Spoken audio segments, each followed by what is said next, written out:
Get into the truck, Carson said, and he didn't recognize his own voice, low, flat, and absolutely certain.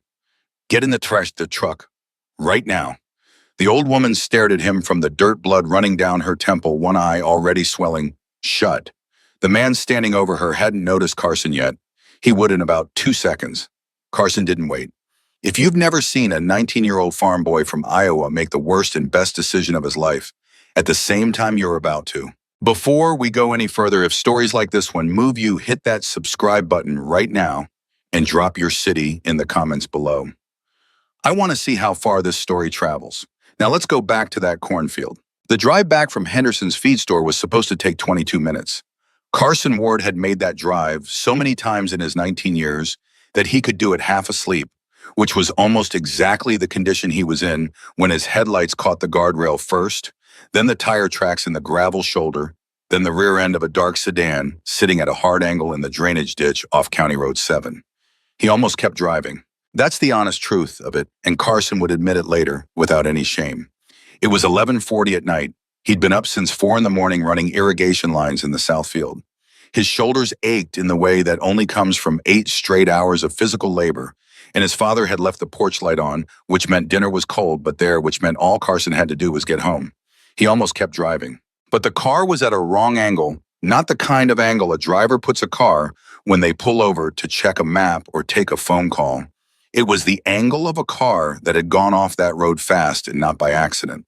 The rear passenger door was hanging open, and there was a light on inside. Carson pulled his truck onto the shoulder and sat for a moment with the engine running. He was not a reckless young man. He was by most measures exactly the opposite methodical quiet, the kind of kid who double-checked gate latches and kept a first aid kit under the seat because his father had taught him to be ready for what the land threw at you. He grabbed his flashlight from the glove box, left the truck running, and walked toward the car. The ditch was steep enough that he had to plant his boots sideways going down. The grass was wet from the afternoon rain. He could smell the engine hot metal, a little smoke not burning, but recently worked hard.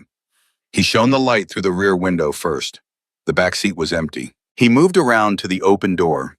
The interior light was on. There was a woman's shoe on the floor, just one. A small flat shoe, the kind an older woman wears. There was a broken pair of glasses on the seat. There was blood on the headrest. Not a lot. Enough. Carson straightened up and listened.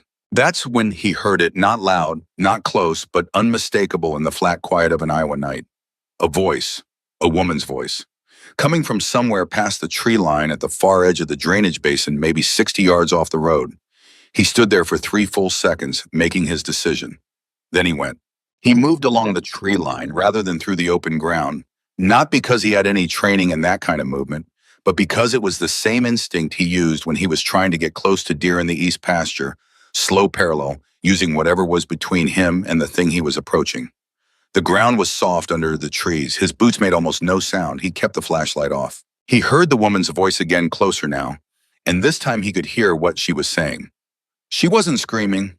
She was talking low-controlled with an edge in it that didn't sound like fear so much as fury held very tightly in check. "You don't know what you're doing," she said. "You genuinely do not understand what you are doing."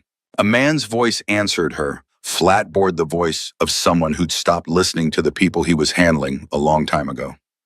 "Lady, I need you to be quiet." "I will not be quiet. And when my son finds out about this..." The sound that came next was a short, sharp crack. Not a gunshot, a slap. Hard enough that Carson heard it from 15 feet away through the trees. He stopped breathing. "I said quiet," the man said. Carson came around the last tree and saw them. There were 3 men. 2 were standing near a second vehicle, a black SUV engine running backed up into a clearing that was barely visible from the road. The third man was standing directly over a woman who had fallen to her knees in the mud. She was older, Carson would have guessed, late 60s, maybe 70, with silver hair that had come loose from whatever she'd had it pinned in and was hanging around her face. She was wearing what had been a nice blouse. It was torn at the shoulder. She had one shoe on. She was bleeding from her lip. She was looking up at the man standing over her with an expression that was not fear. It was cold, absolute contempt. "Get up," the man said. "No," she said. Carson looked at the 3 men. He looked at the woman. He looked at the SUV, specifically at the open rear cargo area where he could see rope, a duffel bag, and a roll of plastic sheeting. He understood what he was looking at. He looked down at his own hands. He was holding a flashlight. In his truck, 60 yards back, he had a tire iron, a length of chain, and a box of tools. He had no phone signal. He had no backup. He was 19 years old and he weighed 180 pounds, and he had spent his life moving hay bales and fixing fence lines, and he was by any reasonable measure not equipped for what was in front of him. He made his decision in less than a second. He turned and ran back toward his truck. Not away, but back, because he needed what was in the truck bed. He moved fast and low, and the soft ground helped him. He got to the truck, dropped the tailgate as quietly as he could manage, and grabbed the one thing that had been there since last Tuesday, when he'd been cutting back the old fence row along the north property line, a heavy-handled brush hook.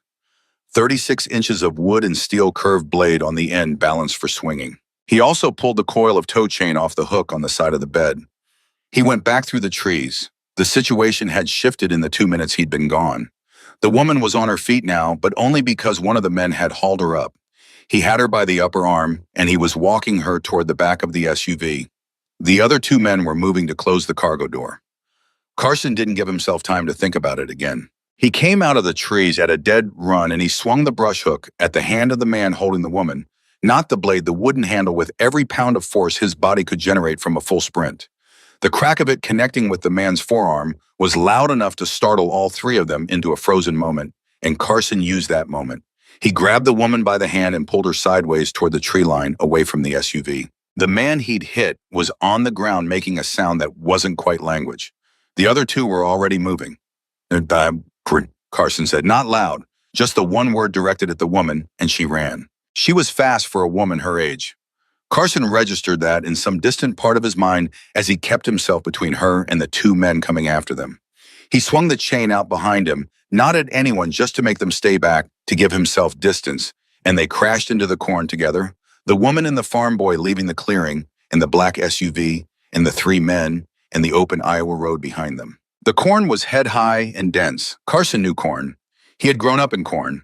He knew how to move through it without getting turned around, knew which direction the rows ran, knew that the rows on this field ran east, northeast, which meant if he kept perpendicular to them, he was going north, which meant he was going toward home. He pulled the woman with him, and they moved. Behind them, flashlights cut through the stalks. He could hear the men following crashing, not careful, angry, and probably not thinking straight. One of them was calling out not to him, but to each other, short directional words that told Carson they were trying to flank him. He changed direction, cut hard right down a row, then cut left again after 50 yards. The woman was breathing hard, but she hadn't said a single word. She just ran where he pulled her. Then he heard the second vehicle, not the SUV, a different engine lower coming from the direction of the road. Headlights swept across the top of the corn in a wide arc. A door opened. More voices. Go, Carson said. Straight, don't stop. Where are we going? The woman said. Her voice was ragged from running, but still had that same edge in it. My house, Carson said. It's about a quarter mile. She didn't ask anything else. She ran. William Ward was 54 years old and had been farming the same 400 acres his father had farmed before him. He was not easily rattled. He had pulled a tractor out of a sinkhole, weathered 2 floods, in a drought buried a wife and raised a son alone, and he had never once in his adult life called anyone for help with anything if he thought he could handle it himself. When the back door of his farmhouse flew open at midnight and his son came through it, pulling a bleeding stranger by the hand, William set down his coffee mug slowly, the way a man does when he is deciding how calm to be. Dad, Carson said. I see her, William said. Sit her down. The woman sat. She was catching her breath, both hands flat on the kitchen table, and even in that state, she was looking around the room with quick, assessing eyes, checking exits, checking windows, taking inventory of what was around her. William noticed that. He brought a dish towel and ran it under cold water and handed it to her without saying anything. She pressed it to her lip. Thank you, she said. You want to tell me what happened? William said, directing this at Carson. Carson told him. He told it fast and straight, without any elaboration. The car in the ditch, the 3 men, the woman on her knees, the run through the corn, the second vehicle. William listened. He didn't interrupt. When Carson finished, William looked at the woman. You have family we can call, he said. No police, she said. The way she said it wasn't a request. It was a statement of fact. It was the way a person says something when they know things about the world that most people don't. William met her eyes. I wasn't going to call police. Something shifted in her expression, not quite surprise, but a recalibration. I need my phone, she said. Do you have a phone that works here? Landline in the hall, William said. She looked at him for a moment. Then she stood, pressed the towel to her lip one more time, and walked into the hall. Carson started to follow, and his father put a hand on his shoulder. Let her make her call, William said quietly. Who is she? Carson said. We're going to find out. They heard her dialing not a short number, a full 10 digits, and then a pause. When she spoke, her voice had changed. The controlled fury was still there, but something else was underneath it now, something that Carson would later try to describe and only ever land on one word for power. Alonzo, she said, it's your mother. I need you to listen to me carefully, and I need you to not do anything until I finish speaking. A pause. I'm safe. A young man helped me. I'm at his family's farm. I'm going to give you the address. She turned and looked at Carson through the doorway. What's the address? Carson gave it to her. She repeated it into the phone. Another pause. Longer. Yes, she said. All of them. She hung up. She came back into the kitchen and sat down at the table again and looked at the two ward men standing across from her. She looked at them the way a person looks at two people they are about to tell something that will permanently change what those people understand about the world. My name is Brooke Mendoza, she said. The name meant nothing to William. It meant nothing to Carson. She could see that. My son is Alonzo Mendoza, she said. He leads the Midwest chapter of the Hells Angels. The kitchen was very quiet. William reached for his coffee mug. It was empty. He set it back down. All right, he said. The men who took me tonight weren't random, Brooke said. She was speaking with complete composure now, the shock of the last hour packed away somewhere internal, her mind clearly running at full speed. They were sent. There's a man named Carver. He's been trying to establish a supply route through this county for the better part of 2 years, and my son has been the primary obstacle to that. Tonight was not a robbery. Tonight was leverage. She paused. I don't think they intended to kill me. I think they intended to use me. Use you for what? Carson said. To make Alonzo step back, she said, or to make him make a mistake. She looked at Carson directly. You saved my life tonight. Not because they would have killed me quickly, they wouldn't have, but because of what would have happened during the time between when they took me and when they used me, and what would have happened to my son afterward. Carson was quiet for a moment. How many are coming? He said. She almost smiled. All of them, she said. It was William who thought of the car in the ditch. We should move it, he said, or at least make sure it's not traceable back here before morning. It was already in the ditch when I found it, Carson said. They ran her off the road. The men who were chasing you, William said, they know which direction you went. Brooke was already nodding. They'll know it was a farm. There aren't many between County 7 and here. How long until your son arrives? William said. It depends on where he was when I called, Brooke said. It could be 2 hours, it could be less. William looked at his son.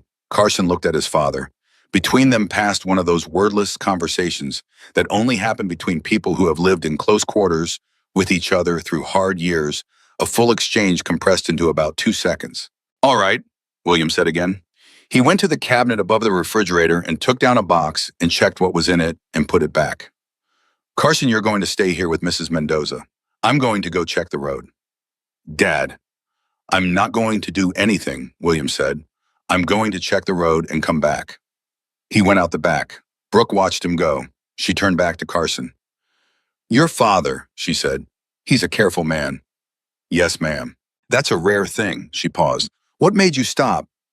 Carson thought about it. The shoe, he said. What? There was one shoe into the back of the car. I saw the shoe and I understood what that meant. He paused. My mother died when I was 11. Accident on the county road. I remember being at the scene after the things that were just left there. He stopped. I saw the shoe and I understood what it meant. Brooke was quiet for a moment. I'm sorry about your mother, she said. Thank you. She looked down at her hands. Her knuckles were scraped.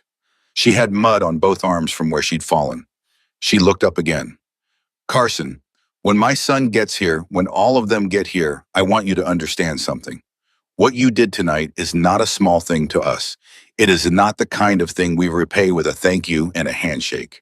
Do you understand what I'm telling you? Not entirely, Carson said.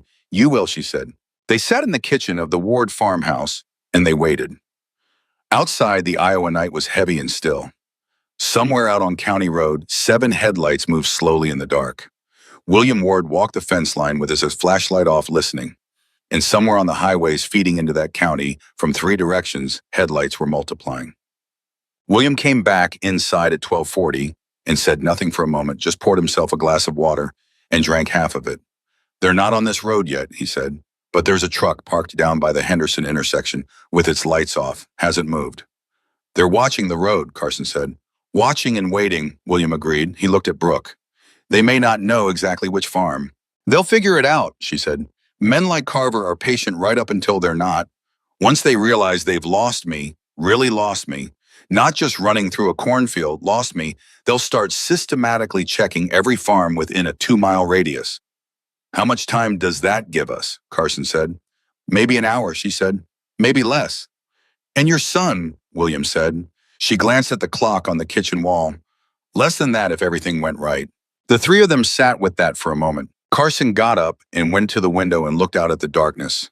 He was not afraid, or rather he was afraid, and it was sitting in his chest like a weight, but it wasn't the kind of fear that made his hands shake or his thinking go soft.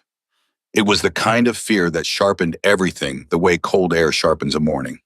He thought about the man's arm when the brush hook handle had connected with it. He thought about the sound. He thought about the plastic sheeting in the cargo area. Mrs. Mendoza, he said, still looking out the window, can I ask you something? Yes. The man who took you, the one they call Carver, is he going to come here himself? Carver doesn't come himself, she said. He sends people. But if I'm here and I'm not retrieved by morning, he'll know those people failed. And then he'll want to understand why. And then he'll come, Carson said. And then he'll come, she confirmed. The clock on the wall said 12:53. William refilled his water glass. Carson came back to the table. Brooke Mendoza sat with her hands folded in front of her bleeding lip and torn blouse, and one shoe looking for all the world like a woman who had been in difficult rooms before and had walked out of all of them. You keep looking at the window, she said to Carson. I'm waiting, he said. For what? He thought about it. I'm not sure yet, he said honestly, but I'll know it when it comes. She nodded slowly. That's exactly the right answer, she said. At 1:14 in the morning, the truck at the Henderson intersection turned its lights on. William, who had gone back outside to watch from the tree line, came inside quickly and said, It's moving. Toward us, Carson said. Toward us, William said. Brooks stood up from the table without hesitation. Carson stood. William moved to the cabinet above the refrigerator again. The truck on County Road 7 was moving slowly, not fast, the way someone comes when they know exactly where they're going and want to arrive quietly. Carson could see the headlights now through the kitchen window, moving along the road, slowing at every farm entrance, a predator checking each door in a long corridor. It had reached the 3rd farm south of theirs. Then Carson heard something else. Low at first, so low it was more of a sensation than a sound of vibration that he felt through the kitchen floor before he heard it with his ears. His father heard it too because William turned from the window and looked at his son with an expression Carson had never seen on his father's face before. It wasn't fear. It wasn't confusion. It was awe. The sound built. It built the way a thunderstorm builds when it's coming from far away. And there's nothing between you and it, a low, continuous roar that separated itself as it grew closer into individual components. Each one the sound of an engine, and there were so many of them layered together that they ceased to sound like individual things and became instead a single massive living sound. The headlights hit the corn first, then the road, then the truck that had been moving slowly toward their farm. The truck stopped.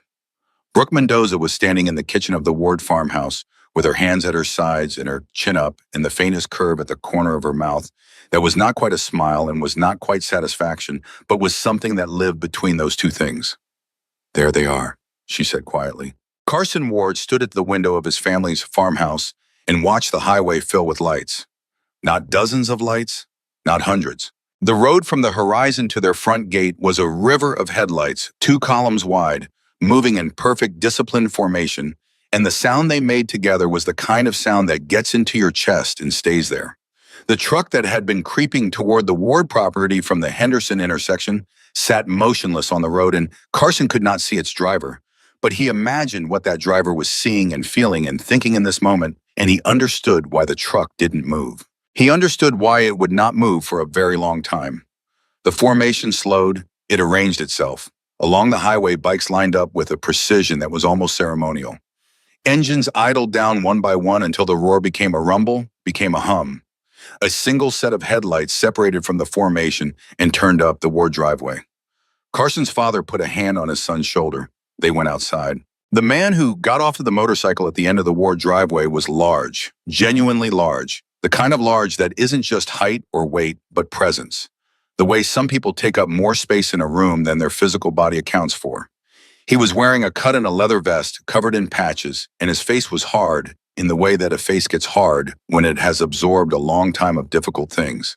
His eyes were dark, and they went to his mother first, and something moved through them that Carson, watching, recognized without being able to name. It was the look of a person who has imagined the worst thing happening and has arrived to find the worst thing did not happen and is still processing the distance between those two realities. Alonzo Mendoza walked to his mother. He put both hands on her face gently, the way you hold something that you know is strong, but that you also know is not indestructible. He looked at her lip. He looked at her eye. He looked at the torn blouse and the one shoe. He turned to look at Carson. Carson was 19 years old and standing in his driveway at 1:30 in the morning, and he had a brush hook somewhere in a cornfield and a coil of tow chain in his truck and dried mud on both boots. And the man looking at him was one of the most powerful figures in the Midwest criminal underground, with somewhere between 2,000 and 3,000 people sitting on the road behind him. Carson met his eyes. Alonzo Mendoza held that gaze for a long moment. Then he did something that Carson had not expected, and that he would spend a very long time afterward trying to understand. He went down on one knee. Not both knees, one knee, the way a man kneels when he is making a vow. He looked up at Carson from that position, and his voice when he spoke was quiet enough that only Carson and William could hear it.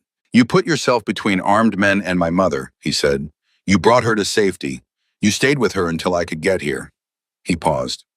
"I am in your debt. My brothers are in your debt. The debt we owe you is not something we are going to forget." Carson had no script for this moment. He had grown up on a farm in Iowa, and his father had taught him to work hard and tell the truth and look people in the eye. And none of that had prepared him for a man like Alonzo Mendoza kneeling in his driveway in the dark. He said the only honest thing he could think of. "I just stopped when I saw the shoe," he said. Alonzo looked at him. "I stopped because I knew what it meant," Carson said, "and I couldn't keep driving, that's all." Alonzo stood. He looked at William Ward, who had been standing slightly behind his son, and who now met his eyes without flinching. "Your son," Alonzo said. "My son," William confirmed. "You raised him right." William Ward said nothing. He nodded once. That was enough. Brooke Mendoza came forward and put her hand on her son's arm and spoke quietly to him in a voice too low for Carson to hear. Alonzo listened. His face changed as he listened, not softened exactly, but resolved the way a face looks when a person has been given information that tells them exactly what the next step is. He turned back to Carson. "We need to talk," he said, "about what happened tonight. All of it. Everything you saw, everything you heard." He paused. "And then we have some work to do." Carson looked at his father. William Ward looked at the 2-mile line of headlights sitting on the highway outside their property, and then looked at his son and said, "Put the coffee on." Carson made the coffee the way his father had taught him, strong, no ceremony enough for whoever showed up. He didn't know how many people that would be. He filled the largest pot they had and set it on the stove and stood there for a moment with both hands on the counter, looking at the kitchen that had been just a kitchen 2 hours ago and was now something else entirely. Alonzo Mendoza sat at the Ward kitchen table like a man who had sat at 1,000 tables in 1,000 houses and had always been the most dangerous thing in the room. He didn't fill the space aggressively, he just filled it completely. His hands were flat on the table. His eyes moved between Carson and his mother with the quiet efficiency of someone running constant calculations, threat assessment, information gathering, next step planning, all of it happening behind a face that showed almost nothing. 2 other men had come inside with him. They stood near the back door, not sitting, not speaking. Carson had not been introduced to them, and he did not us. He understood instinctively that they were not there for conversation. Brooke had accepted a glass of water and a clean cloth for her lip and had refused everything else. She was sitting straight back at the table across from her son, and she had, in the space of the last 20 minutes, completed some internal transformation that Carson could see but not fully explain. The woman who had run through his cornfield breathing hard-won shoe blood on her face was still present in the physical details. But the person sitting at the table now was someone who had absorbed all of that and filed it away and was already operating several steps ahead of the current moment. Alonzo looked at Carson. "Tell me everything," he said. "Start with what made you stop." So Carson told it again. The drive home, the car in the ditch, the shoe, the three men in the clearing, the brush hook, the cornfield, the second vehicle, the run. He told it the same way he told his father fast straight, no embellishment. He had discovered early in life that when something serious happened, the people who needed to hear about it didn't need drama. They needed facts in the right order. Alonzo listened without moving. When Carson finished, Alonzo said, "The man whose arm you hit." "Which arm?" "Right," Carson said. "Forearm, I heard it crack. You hit him hard enough to break it." "I hit him as hard as I could," Carson said. "I wasn't trying to break it. I was trying to make him let go." "He let go," Alonzo said. "He let go," Carson confirmed. Alonzo nodded slowly. He looked at his mother. Three men at the clearing. A second vehicle that arrived after. "How many in the second vehicle?" "I couldn't see clearly," Brooks said. "Two doors opened. Could have been two, could have been three. So minimum five, possibly six." He looked at the two men near the door. Something passed between them, not words, just a look, and one of them stepped outside. "The truck that was watching your road," Alonzo said to William. "When my people turned up the highway, it stopped moving." "I saw," William said. He was leaning against the kitchen counter with his arms folded, drinking coffee, watching everything with the same quiet attentiveness he gave to weather patterns and soil readings, patient analytical storing information. "That truck is still out there," Alonzo said. "It's not going anywhere now. But they've got eyes on this property, and eyes mean a phone. Carver knows by now that something went wrong." He paused.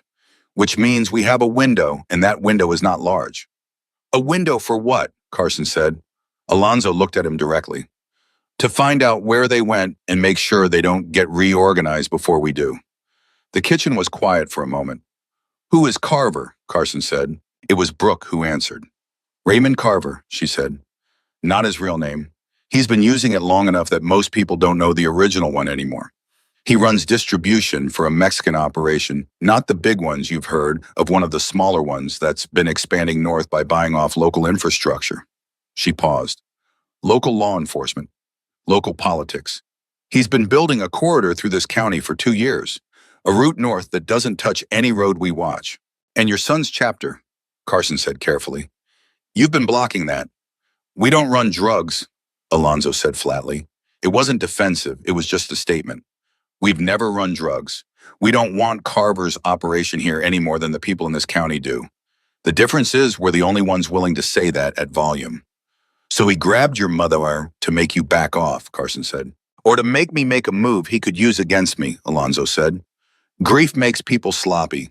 An angry man making sloppy moves with this many people behind him, that's a gift to law enforcement. And Carver has enough of law enforcement in his pocket that a gift like that would land exactly where he needed it to." Carson absorbed this. "He wanted you to react." "He wanted me to react wrong," Alonzo said. "There's a difference." William set his coffee mug down on the counter. "So what's the right reaction?" he said. Alonzo looked at him. The question was so direct and so genuinely interested, not challenging, not suspicious, just wanting to understand the logic, that something in Alonzo's expression shifted slightly. He wasn't used to being asked that question by someone sitting in their own kitchen, looking at him like he was a neighbor, explaining a property dispute. "The right reaction," Alonzo said, "is to find out exactly what Carver is running, where he's running it, and who in this county is helping him do it, and then to put that information in front of people who don't work for him." "Federal," William said. "Federal," Alonzo confirmed. "You'd work with federal agents," Carson said. "We'd hand them something they can't ignore and walk away," Alonzo said. "That's different from working with them," he paused. "But first we have to find it, and we have maybe 4 hours before Carver decides that waiting is more dangerous than acting." That was the moment one of the men near the back door came back inside. He crossed to Alonzo and bent down and said something in a voice too low for Carson to hear. Whatever it was, it changed the temperature in the room. Alonzo sat back, His jaw worked once. How many? The man held up 3 fingers. How long ago? The man said something. Alonzo looked at his mother. They didn't just have a watch vehicle on the road, he said. They had a second team, moving through your north field right now. He looked at Carson. How big is your north field? About 90 acres, Carson said. He was already standing. There's a drainage channel on the far edge. If they're coming through there, they'll hit the barn before the house. How far is the barn from here? 200 yards. Alonzo stood. He was taller standing than Carson had realized. He looked at the 2 men and gave a direction with his chin. Both men went out the back door without a sound. Alonzo looked at Carson. Stay in the house, he said. That's my barn, Carson said. Alonzo looked at him for exactly 1 second. Then he said, stay close and stay behind me. They went out. What happened in the next 8 minutes in the darkness between the Ward farmhouse and the North barn was not something Carson would ever describe in full detail to anyone, not because it was more violent than it was, but because it moved so fast and with such efficiency that his memory of it came back in pieces rather than sequence. He remembered the cold air. He remembered Alonzo moving through the dark ahead of him with no flashlight and no hesitation, the way a man moves through a space he has already mapped in his head. He remembered voices from the direction of the barn. 2 men, maybe 3, not being careful enough because they'd expected to find a sleeping farmhouse, not what they found instead. He remembered sound and motion and then silence. He remembered one of the men from Carver's team sitting on the ground with his back against the barn wall and his hands behind his head, and Alonzo crouching in front of him with a phone's flashlight in his face, asking one question in a very quiet voice. Where is Carver's operation staged? The man said nothing. Alonzo asked again. Still nothing. Then Brooke Mendoza walked out of the dark. Carson had not known she'd followed them. And from the expression on Alonzo's face, neither had he. And she stood over the man on the ground, and she looked at him for a moment, and she said in a voice that was perfectly conversational, Raymond is going to burn everything he has to save himself.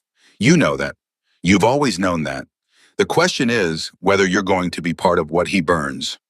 The man on the ground looked up at her. I know your face, she said. I've seen you twice before, at the Hennessy warehouse and at the county fair last August, which means you've been operating in this county for at least 8 months, which means a federal conspiracy charge adds 4 years minimum, and that's before they start counting what was in those vehicles tonight. She paused. Or you tell us where the operation is staged, and we walk away from this conversation, and you were never here. The man on the ground looked at Alonzo. Alonzo said nothing. His face said nothing. The man looked back at Brooke. The old limestone quarry, he said, off Route 9, past the second water tower. Brooke straightened up. She looked at her son. I know where that is, she said. So do I, Alonzo said. He looked at Carson. You know that quarry? Everyone in the county knows it, Carson said. It's been abandoned since I was a kid. There's a chain on the access road, but the chain's old. How wide is the access road? Carson understood what he was being asked. Mahasham. Wide enough, yet he said. Alonzo stood. He looked down at the man against the barn wall, and then at one of his people. Another look, no words. The man on the ground was not going to be harmed. Carson understood that. He was going to be held somewhere that wasn't here until this was over. They walked back to the farmhouse. The pre-dawn air had gotten colder, and Carson could feel the lack of sleep starting to sit on him, that particular weight that lands on you around 2 in the morning when you've been running on adrenaline, and the adrenaline is starting to thin out. He pushed it away. He pushed it away the way he pushed through the last hour of a long harvest day, not by pretending it wasn't there, but by deciding it didn't matter yet. Inside, Alonzo sat back down at the table and made a phone call. He spoke for less than 2 minutes. When he hung up, he looked at the room and said, We move at 4. That's less than 2 hours, William said. That's exactly enough time, Alonzo said. Carver's people in that quarry don't know what happened tonight yet. The ones we caught in the field can't communicate. The watch vehicle on your road isn't going to report in because they can't get past our people on the highway. He paused. Right now, Carver thinks his operation is intact and his teams are just running a little slow. That window closes at first light. And you're going in with 300 people, William said. It wasn't a question. He'd clearly been listening to the radio communications going on outside. 312, Alonzo said. He looked at Carson. You said you know the quarry. I know the access road, Carson said, and the upper ridge. There's a back way up, not a road, just a trail. Deer path, really, but it runs along the east rim of the quarry, and you can see straight down into the main basin from up there. Can you get to it in the dark? I've been up there 100 times, Carson said. Alonzo studied him. I'm not asking you to go in, he said. I'm asking if you can get eyes on the basin from the rim before we move so we know what we're moving on. How many vehicles? How many people? Where they're positioned? Carson looked at his father. William Ward did not tell his son what to do. He had not done that since Carson was 12 years old. He looked at his son and waited. I can do that, Carson said. You'd be going with two of my people, Alonzo said. They'll get you there. You tell them what's where. They report back. Then you wait on that ridge until it's over. And if something goes wrong before you get there, Carson said. Nothing will go wrong, Alonzo said. He said it not like a man who was being overconfident, but like a man stating an engineering fact. We've done this before. Carson believed him. He wasn't entirely sure why he had no framework for evaluating that kind of claim, no experience with operations of this kind, but there was something in Alonzo Mendoza's voice that did not leave room for doubt, not because he was performing certainty, but because he had earned it. And the difference between those two things was something Carson's father had taught him to recognize. All right, Carson said. Brooke had been quiet for several minutes. Now she spoke. Alonzo, she said. Sheriff Miller. The name landed differently than any name that had come before it in the conversation. Both of the men near the door shifted. Alonzo's expression didn't change, but something behind it did. What about him? Carson said. Brooke looked at him steadily. The man who runs your county's law enforcement, she said, has been taking money from Raymond Carver for 14 months. The kitchen was very quiet. You know that for certain, William said. We have documentation, Brooke said. Bank records and photographs collected over 6 months. We were waiting for the right moment to use them. She paused. The right moment is now. Which is why you didn't want to call local police, Carson said. He was working through it. Because Miller would know within the hour. Within 20 minutes, she said. Does he know about tonight? Carson said. Does he know they took you? Brooke and Alonzo exchanged a look. We assume he was informed, Alonzo said. Whether Carver told him the full plan that we don't know. But Miller will know by morning that something went sideways with one of Carver's operations in his county. And his first instinct will be to contain it, not investigate it. So we have to move before he has anything to contain, William said. Which is why 4 o'clock, Alonzo said. Carson stood up and went to the window. The highway was still lined with bikes. The sky was still dark, but it had changed, not lighter exactly, but different. The way the dark changes in the hour before it starts to lose to the morning. He had lived on this land his whole life, and he knew that change, knew how much time it represented. I need to show your people something, he said, turning back to the table. Before we go, about the quarry access. He went to the drawer next to the sink where his father kept miscellaneous papers and pulled out a county land survey map, creased and coffee-stained, and several years old, the kind of map that had been consulted so many times it had stopped lying flat. He spread it on the table and found the quarry with his finger. Access road is here, he said. Single lane comes in from Route 9. There's a chain, but like I said, it's old. Chain goes down, this road opens to the main basin. He traced with his finger. But the basin itself is bowl-shaped steep walls on 3 sides, the access road on the 4th. If vehicles are parked in the basin, the only way in or out by vehicle is this road. Alonzo was looking at the map. His focus had shifted completely. He was no longer the son at the table, the man who had knelt in the driveway. He was something else now, something entirely operational, reading the terrain the way Carson read a field before planting. And the deer path to the east rim, he said. Carson pointed. Starts here off the old county service road, goes up about a quarter mile.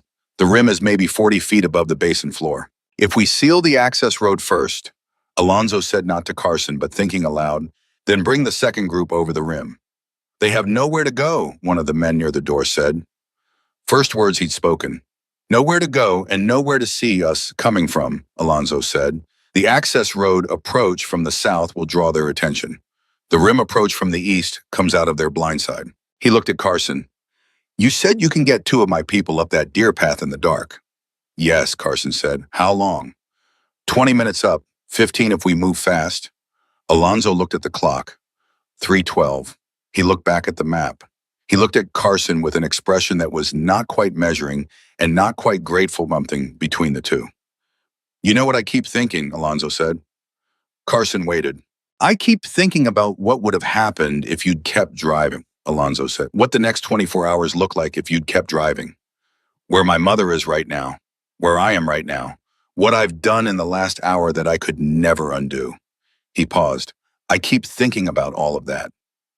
I couldn't keep driving, Carson said simply. I know, Alonzo said. That's what I keep thinking about. William Ward pushed himself off the kitchen counter and picked up his coffee mug and looked at it and put it in the sink. He turned around and looked at the room, the bikers, the map, his son, the woman with the torn blouse and one shoe, and he said, Carson, go change your boots. Put on the heavy ones. He looked at Alonzo. He's going to need both hands free. Whatever gear your people are carrying, make sure it doesn't slow him down on that trail. Alonzo nodded. Agreed. William looked at his son one more time. That look, the one Carson knew without needing to decode, said, I trust you. I know who you are. Come home. All of that in one look, the way only a father who has raised a son alone for 8 years can compress it. Carson went to change his boots. In the kitchen behind him, he heard his father offer Alonzo more coffee. He heard Alonzo accept. He heard Brooke Mendoza say something quiet to her son in a voice that had lost all of its operational edge and was just a mother's voice, now low and fierce and loving. He couldn't hear the words. He didn't need to. He laced his boots in the hallway and checked his flashlight and thought about the quarry, the smell of it in summer limestone dust and creek water, the way the basin held heat into the evening. He'd gone up there as a kid, he and 2 other farm boys from the county, throwing rocks off the rim and watching them disappear. He knew every route on that deer path. He knew where the path narrowed and where it widened and where the loose shale started near the top. He also knew that what was waiting in that basin now was nothing like summer and throwing rocks. He stood up and went back to the kitchen. 2 men he hadn't seen before were standing at the back door. Alonzo's people, the ones who would go with him to the rim. They were compact and quiet, and their eyes had the same kind of readiness in them that Carson had seen in Alonzo's. They looked at Carson the way professionals look at the civilian guide they've been handed, assessing, not dismissive. You know the trail, one of them said. I know every inch of it, Carson said.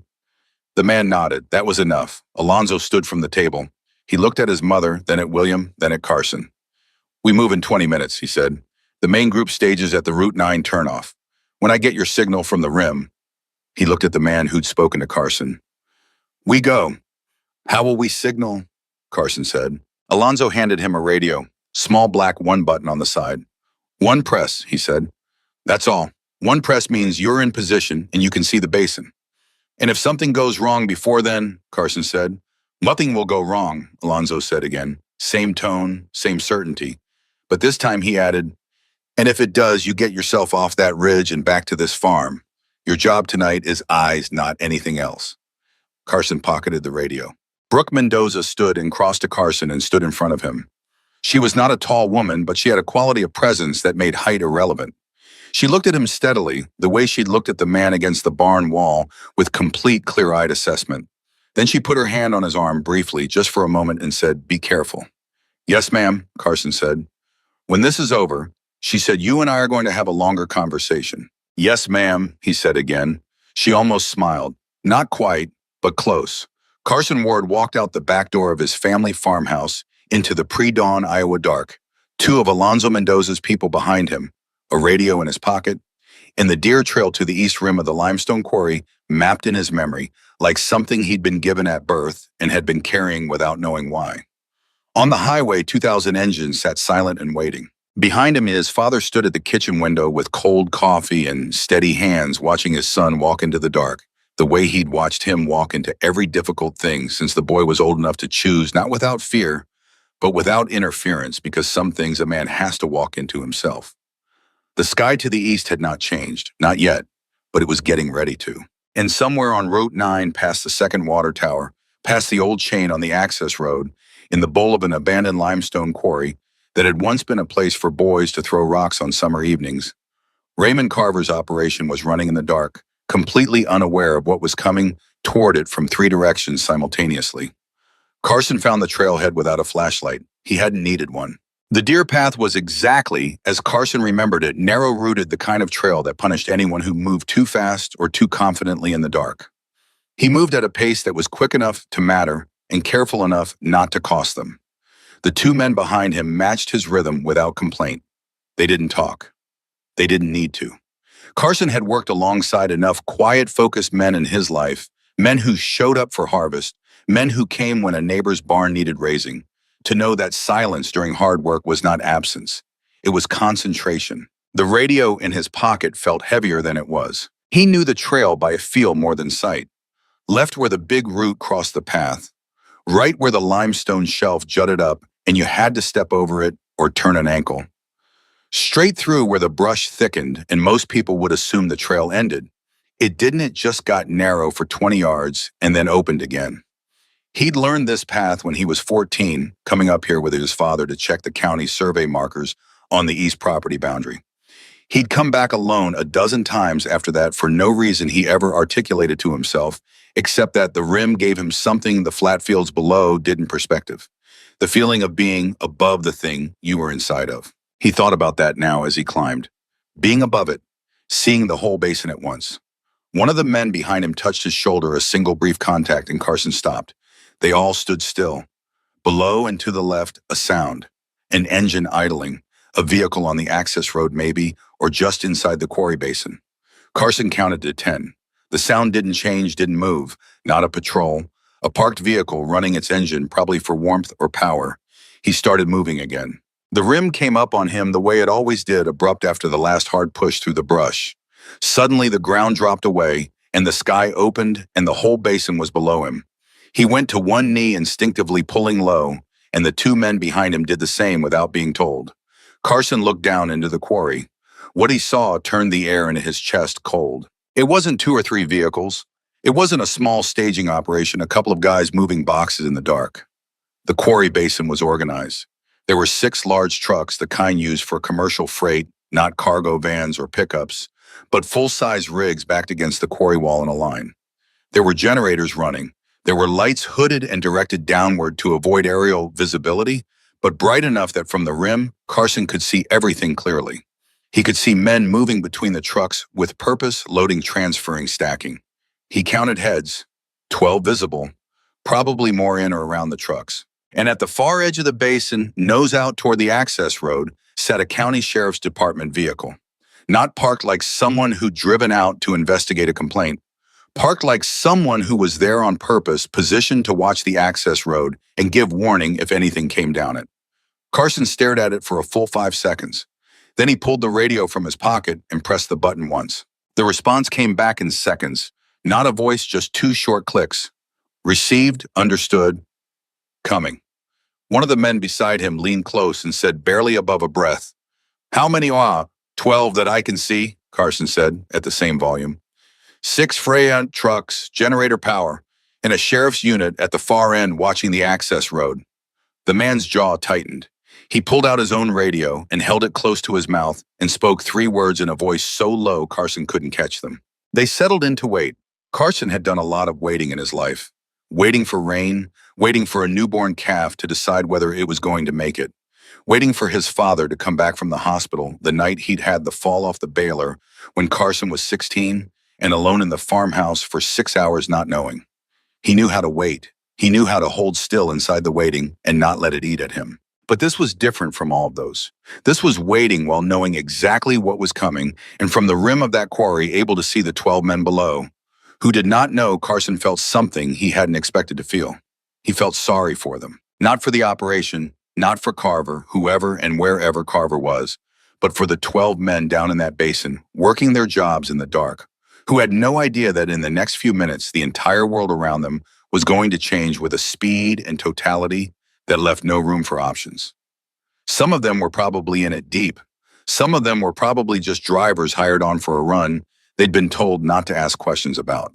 You couldn't always know which was which from a ridge in the dark. He pushed the thought aside. It wasn't his call to make.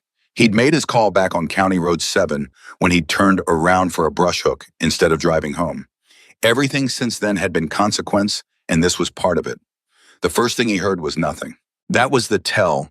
The Iowa night had a texture of sound to it, insects, wind in the corn, the distant low of cattle.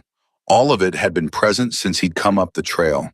And then over the course of about 45 seconds, all of it stopped. The way sound stops when something large is moving through a space and everything alive in that space goes quiet in response. One of the men beside Carson went very still. Then the ground started talking.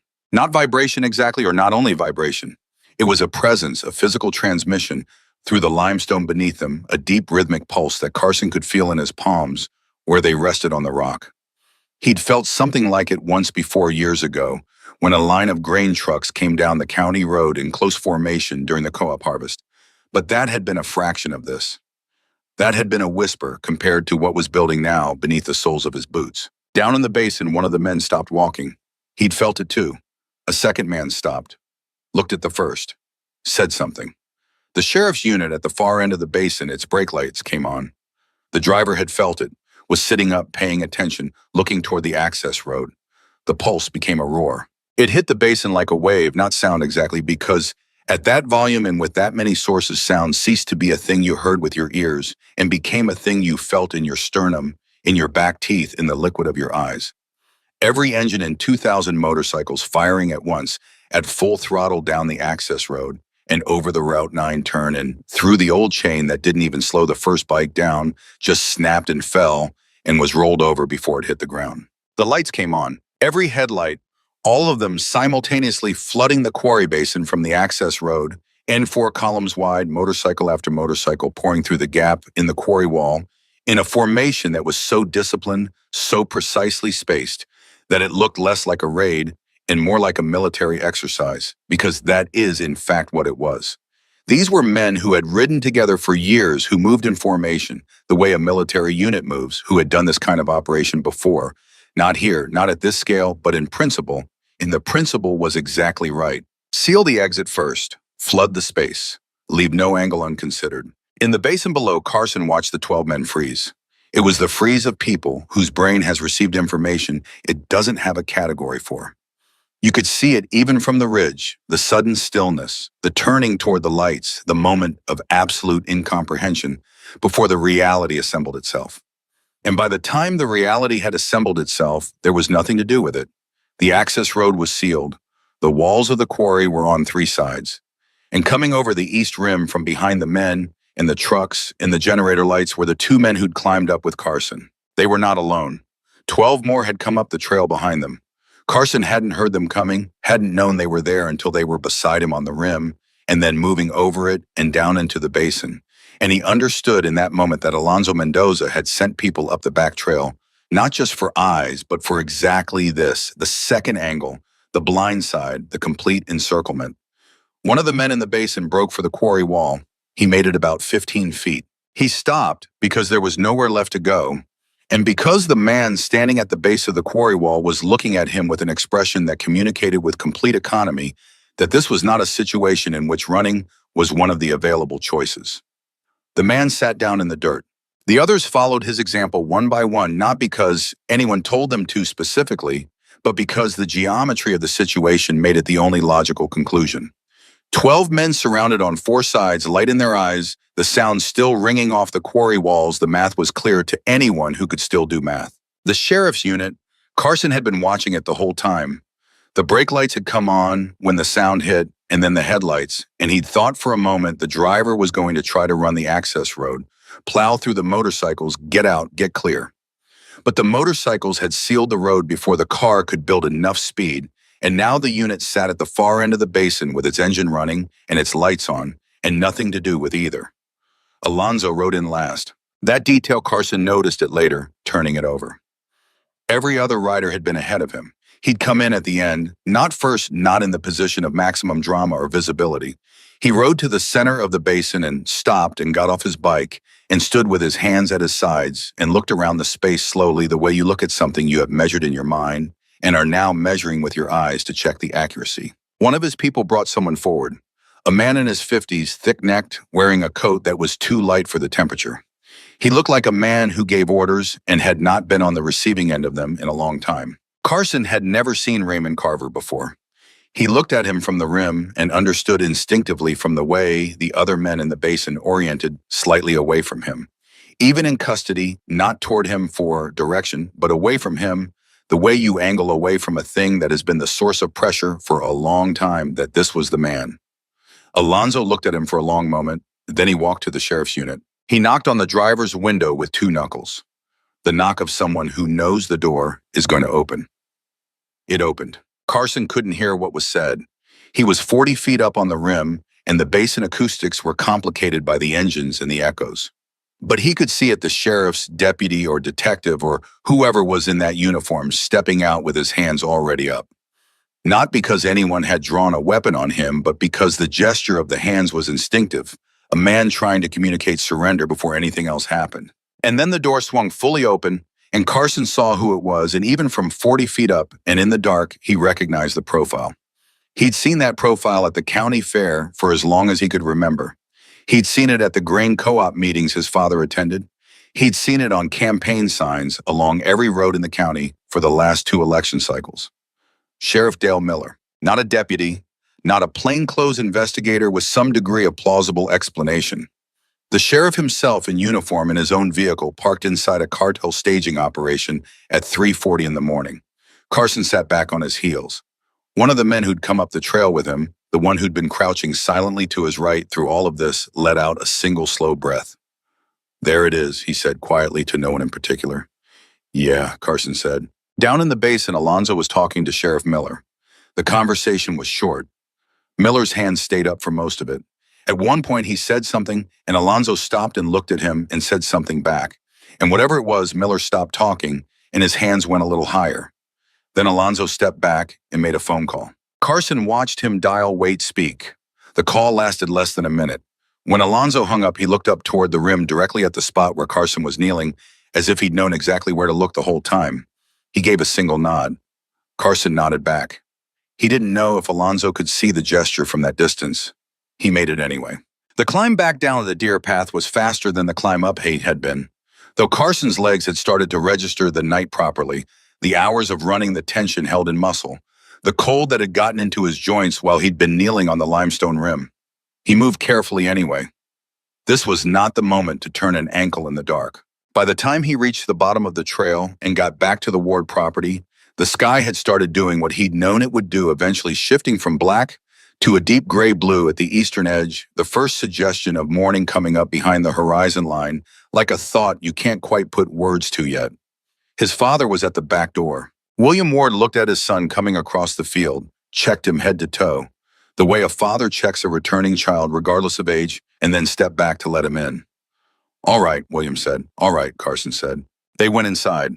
Brooke was at the kitchen table with a cup of tea she'd found somewhere in their cabinets.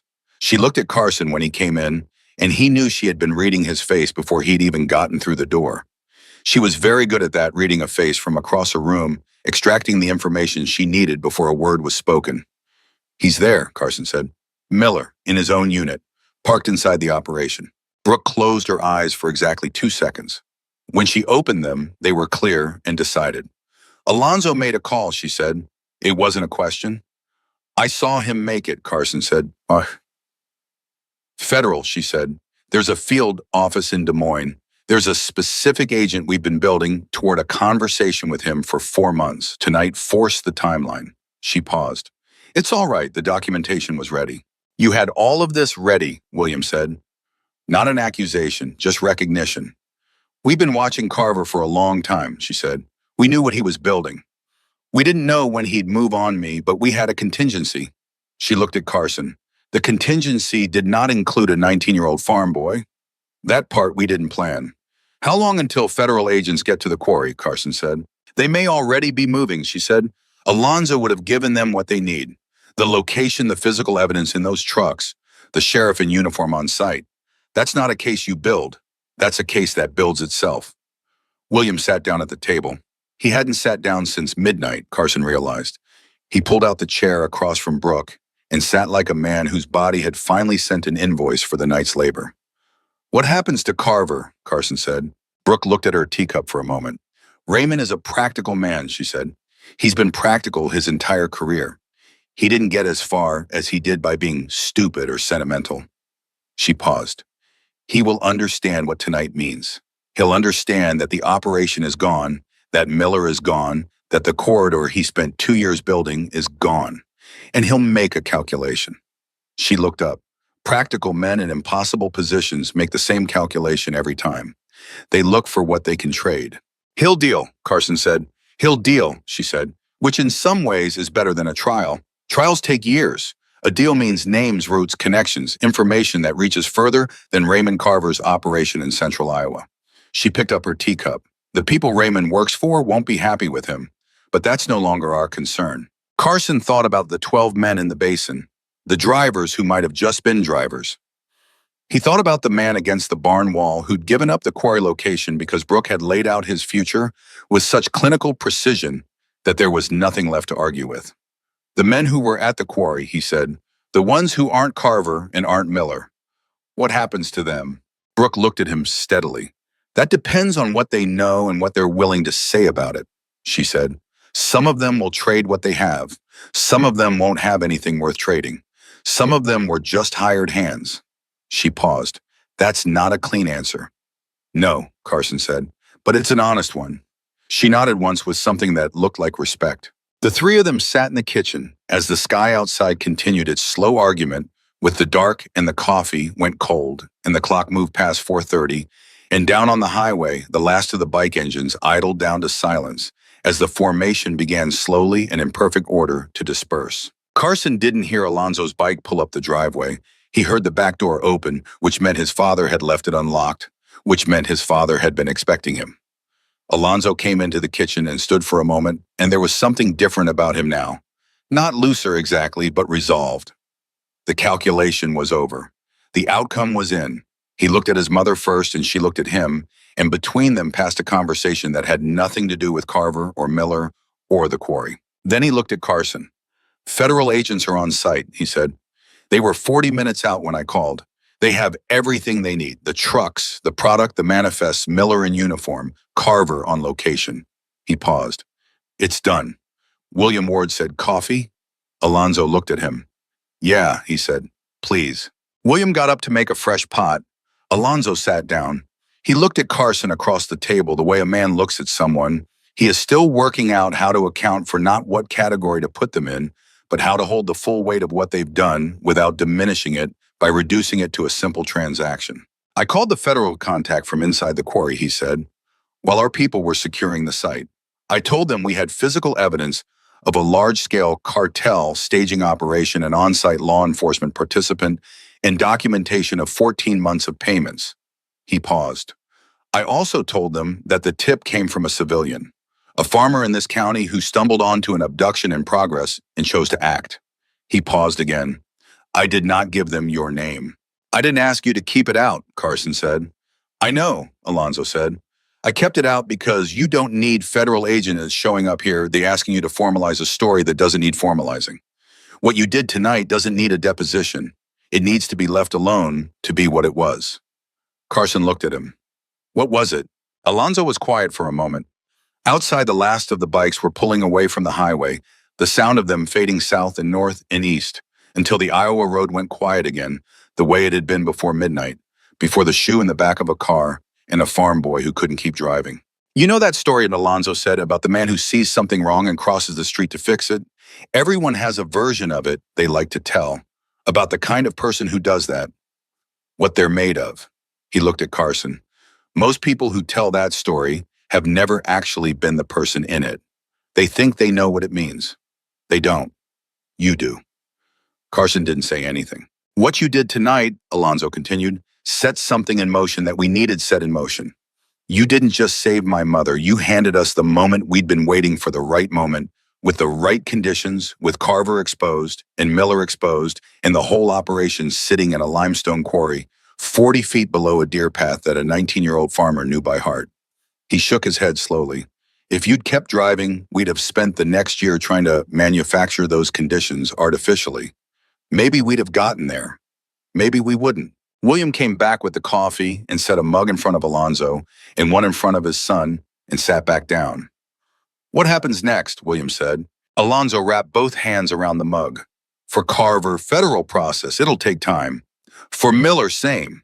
The documentation my mother mentioned goes to the federal investigators this morning.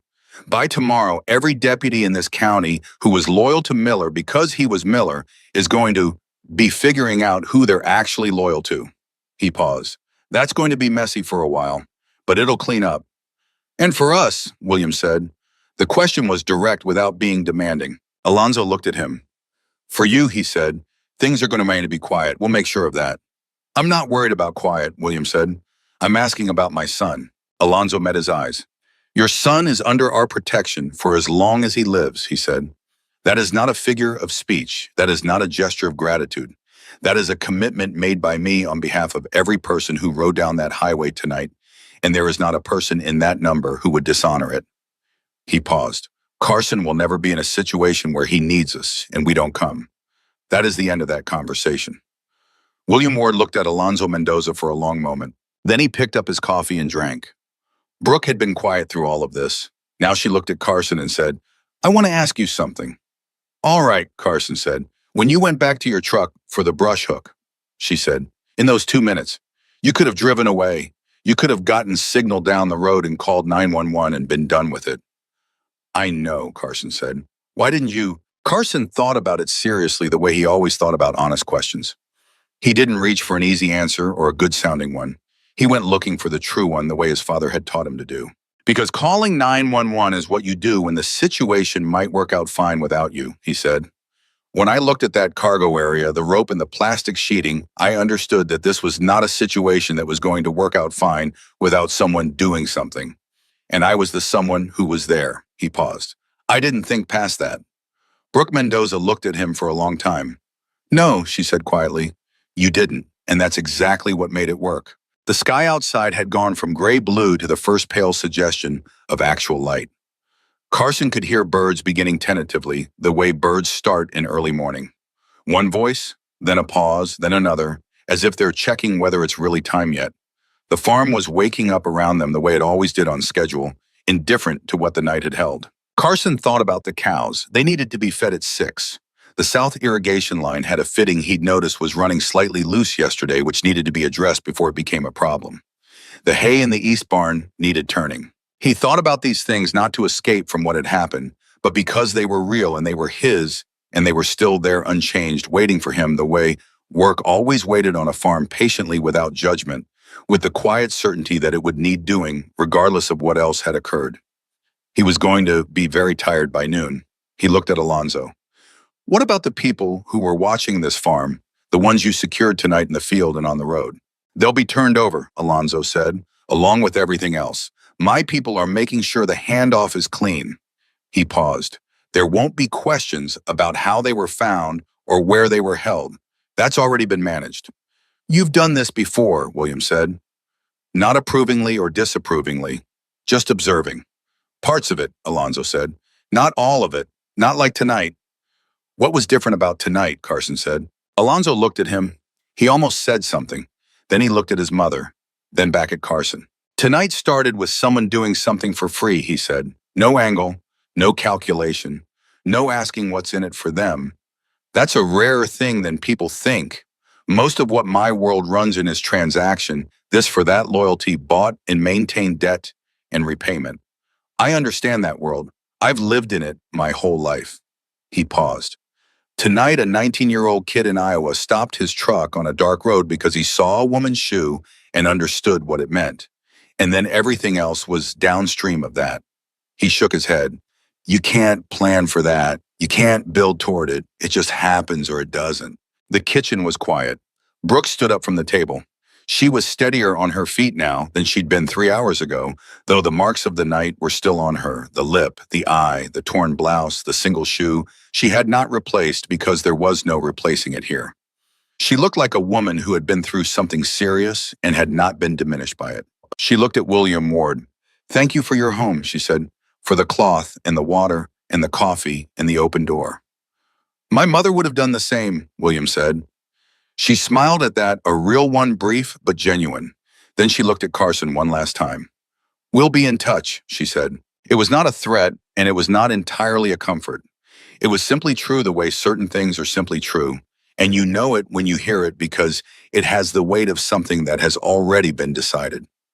Carson nodded. Alonzo finished his coffee and stood. He looked at Carson, and there was something in that final look that Carson would carry forward. Not the scene of it, not the drama of the night, but this moment specifically. Two men at a kitchen table in the early morning, each of them understanding something about the other that had no name and didn't need one. Alonzo extended his hand. Carson shook it. "We'll be in touch," Alonzo said, echoing his mother without meaning to, or maybe meaning to. They went out the back door. Carson and his father stood in the kitchen and listened to the bike start and move down the driveway and turn onto the road and fade. The sky was light now.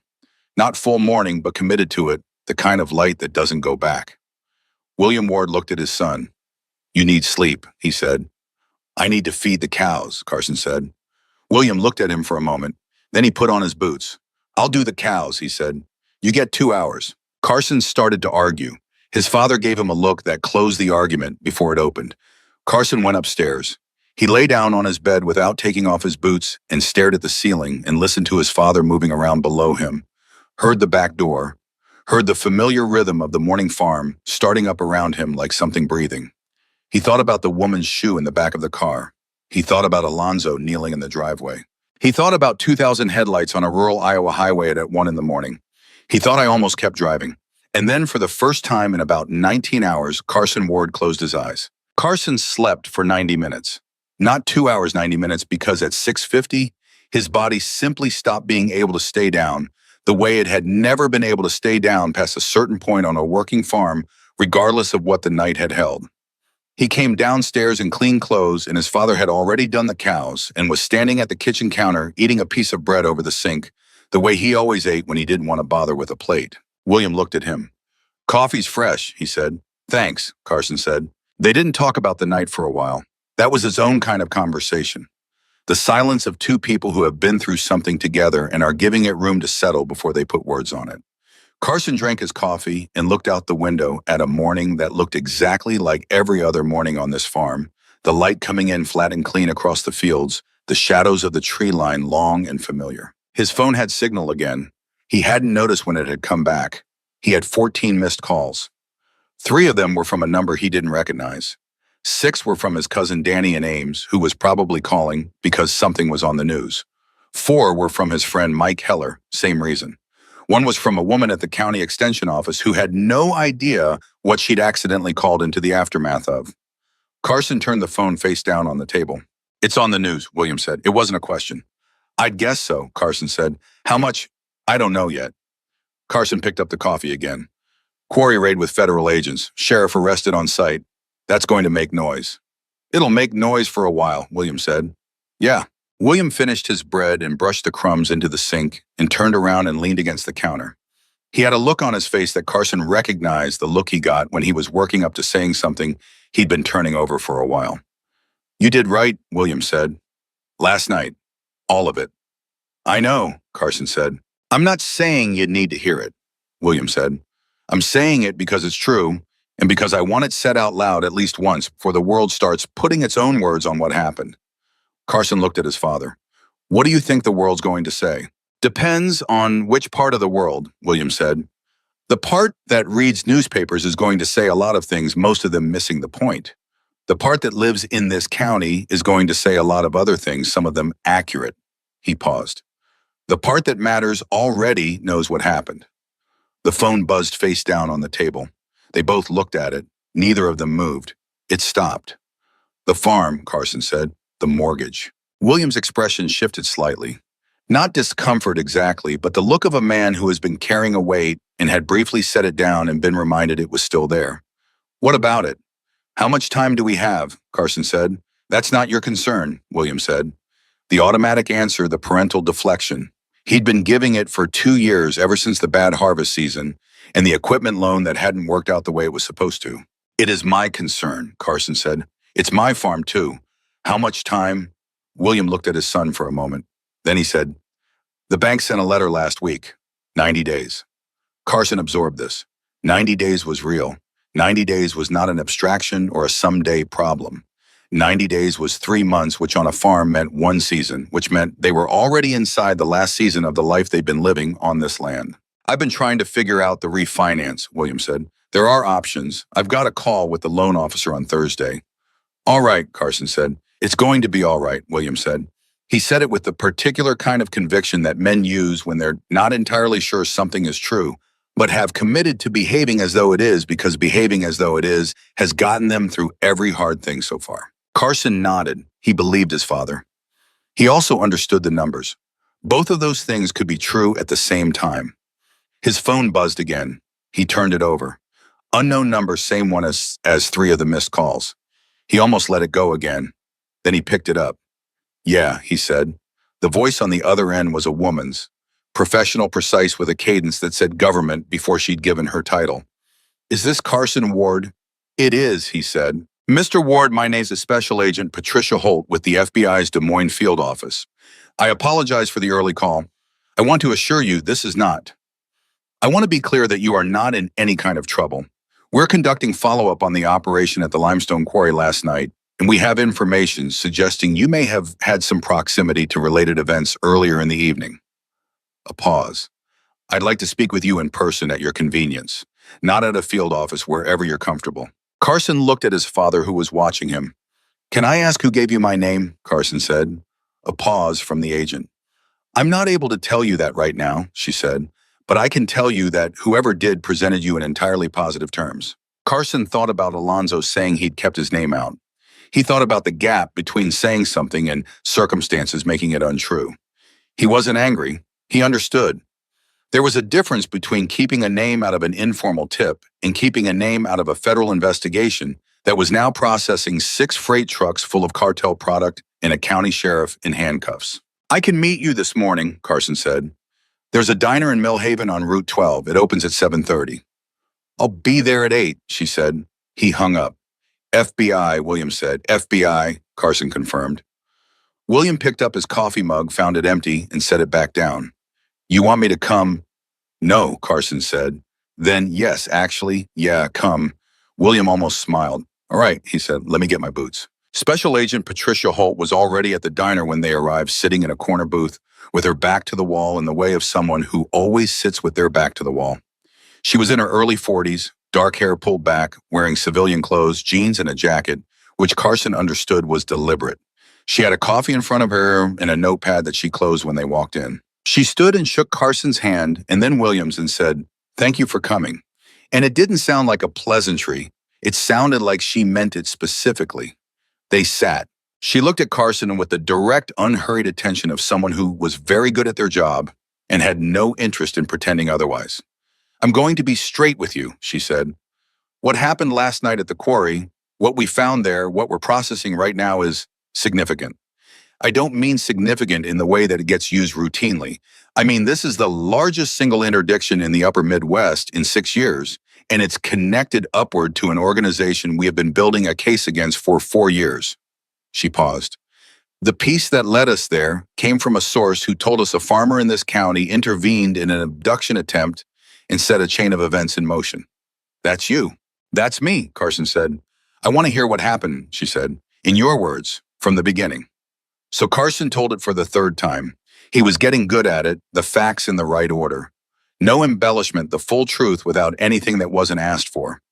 He told her about the drive home and the car in the ditch and the shoe. He told her about the 3 men and the brush hook in the cornfield.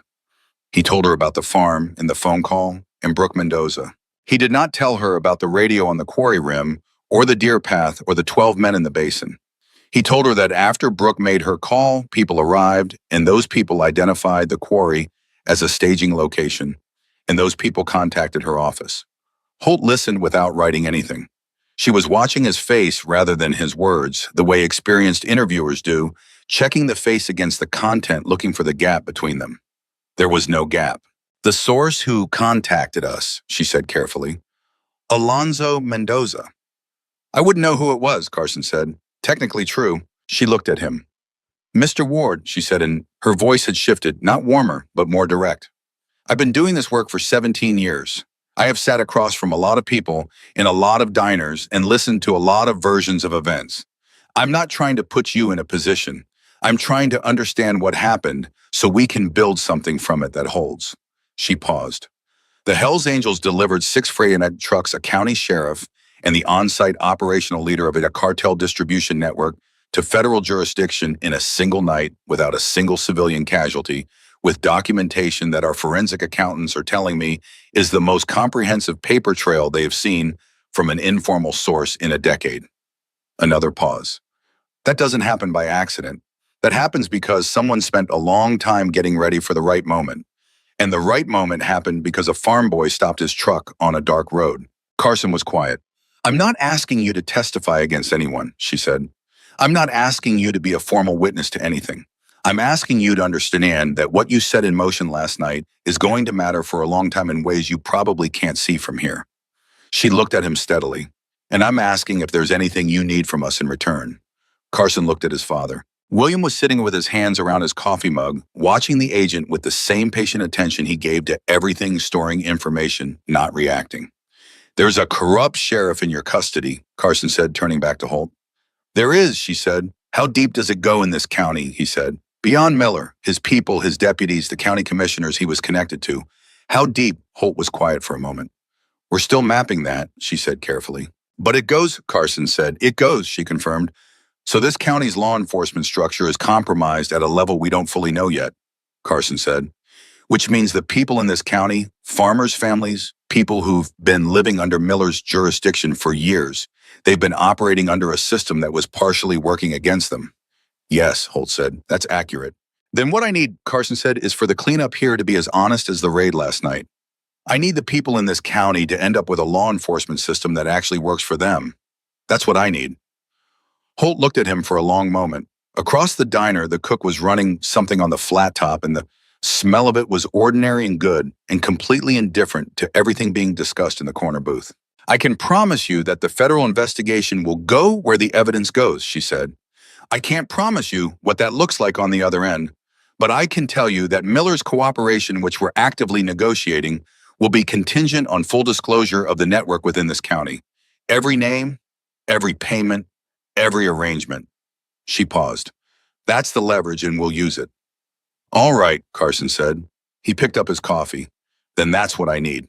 She looked at him for another moment. Then she picked up her own coffee. How old are you? She said. 19, he said. She shook her head slowly, not dismissively, just with the slight incredulity of someone who has just confirmed something they had been told, but hadn't quite believed until now. 19, she said. They talked for another 40 minutes.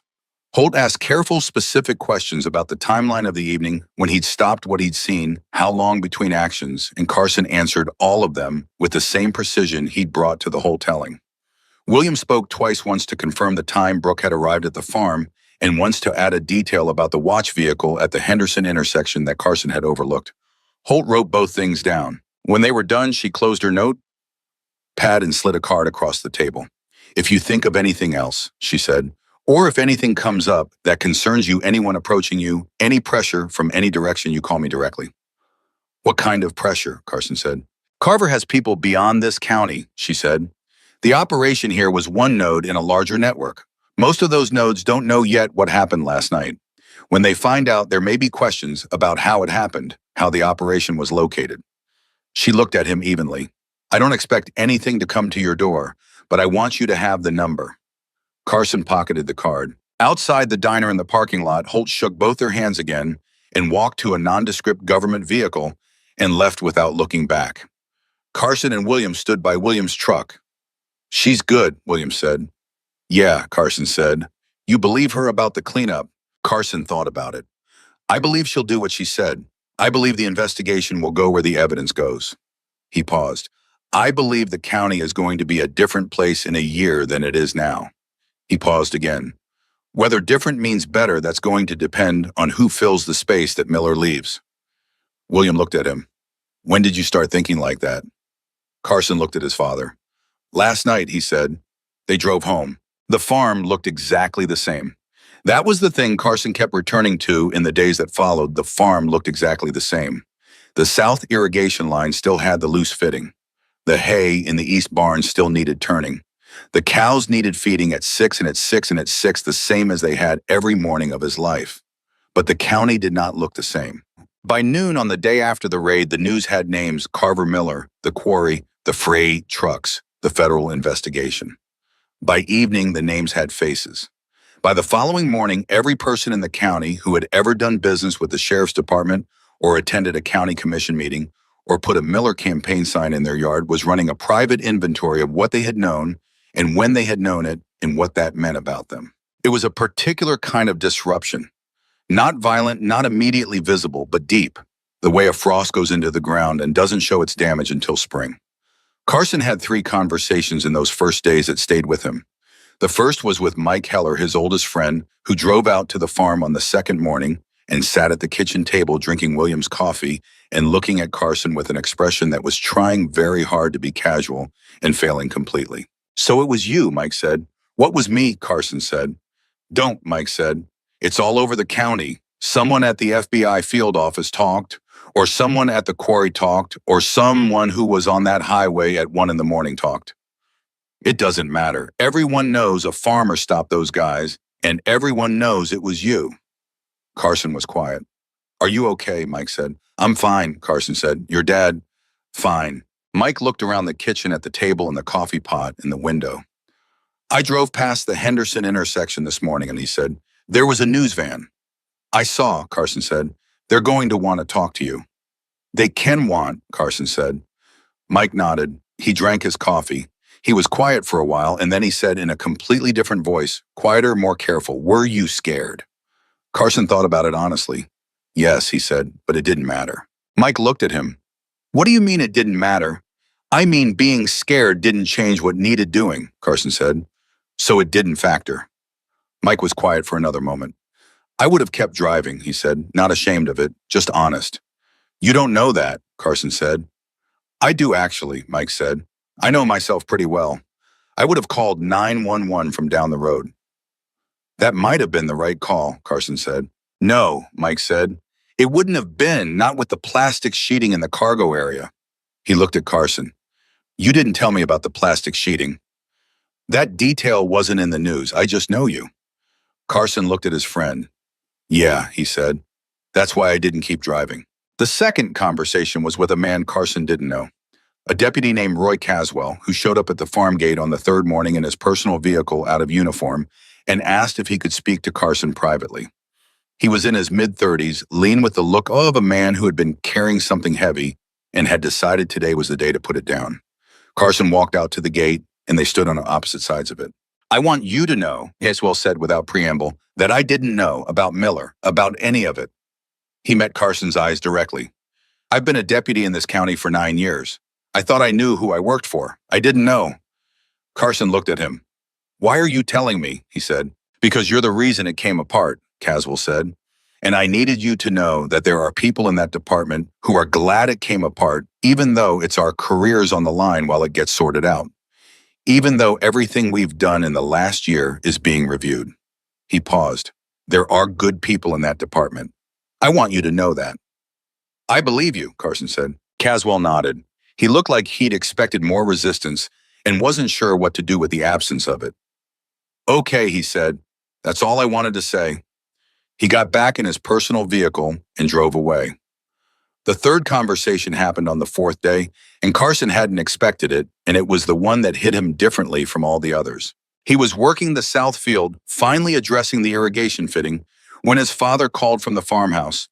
Not a shout, which was how they communicated field to house when the distance required it, but a call that was quieter than usual, which meant come in now, but not an emergency. Carson came in. There was a woman standing in the kitchen. She was in her 60s, small with gray hair, cut close to her head, and the kind of hands that told you she'd worked with them her whole life. Carson didn't recognize her. She had a casserole dish covered in foil on the table in front of her, and she was standing very straight in the way of someone who has rehearsed what they're going to say. "You're Carson," she said. "I am," he said. "My name is Elaine Marsh," she said. "My husband Harold farmed the county over from your grandfather. We've been in this county for 41 years. She paused. "My granddaughter is 14 years old.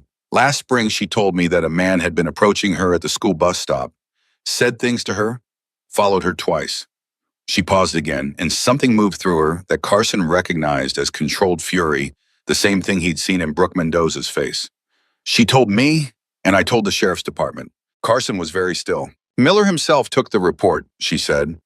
Told me they'd look into it. That was 8 months ago. Nothing happened. I followed up 3 times. Nothing happened. I stopped following up because I was told very politely that there was no evidence of criminal conduct and that I should encourage my granddaughter to walk a different route.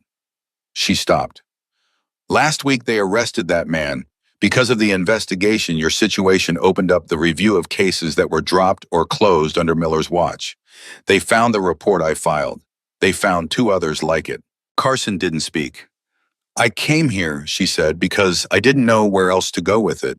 To say thank you felt like too small a thing. But it's the only true thing I have. She put both hands on the casserole dish. I made a chicken and rice. It feeds 4. I don't know how many of you there are. 2 of us, Carson said. It'll last then, she said. She left. Carson stood at the kitchen table with his father for a long time after she drove away. Neither of them spoke. The casserole dish sat between them on the table, still warm, smelling of something home-cooked and uncomplicated.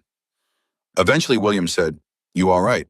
"No," Carson said. He said it plainly without drama because it was the truth, and the truth was that something about Elaine Marsh and her granddaughter, and 8 months of nothing happening, and a different route, something about that had gotten through the operational distance he'd been maintaining since the night on County Road 7 and landed somewhere real inside him.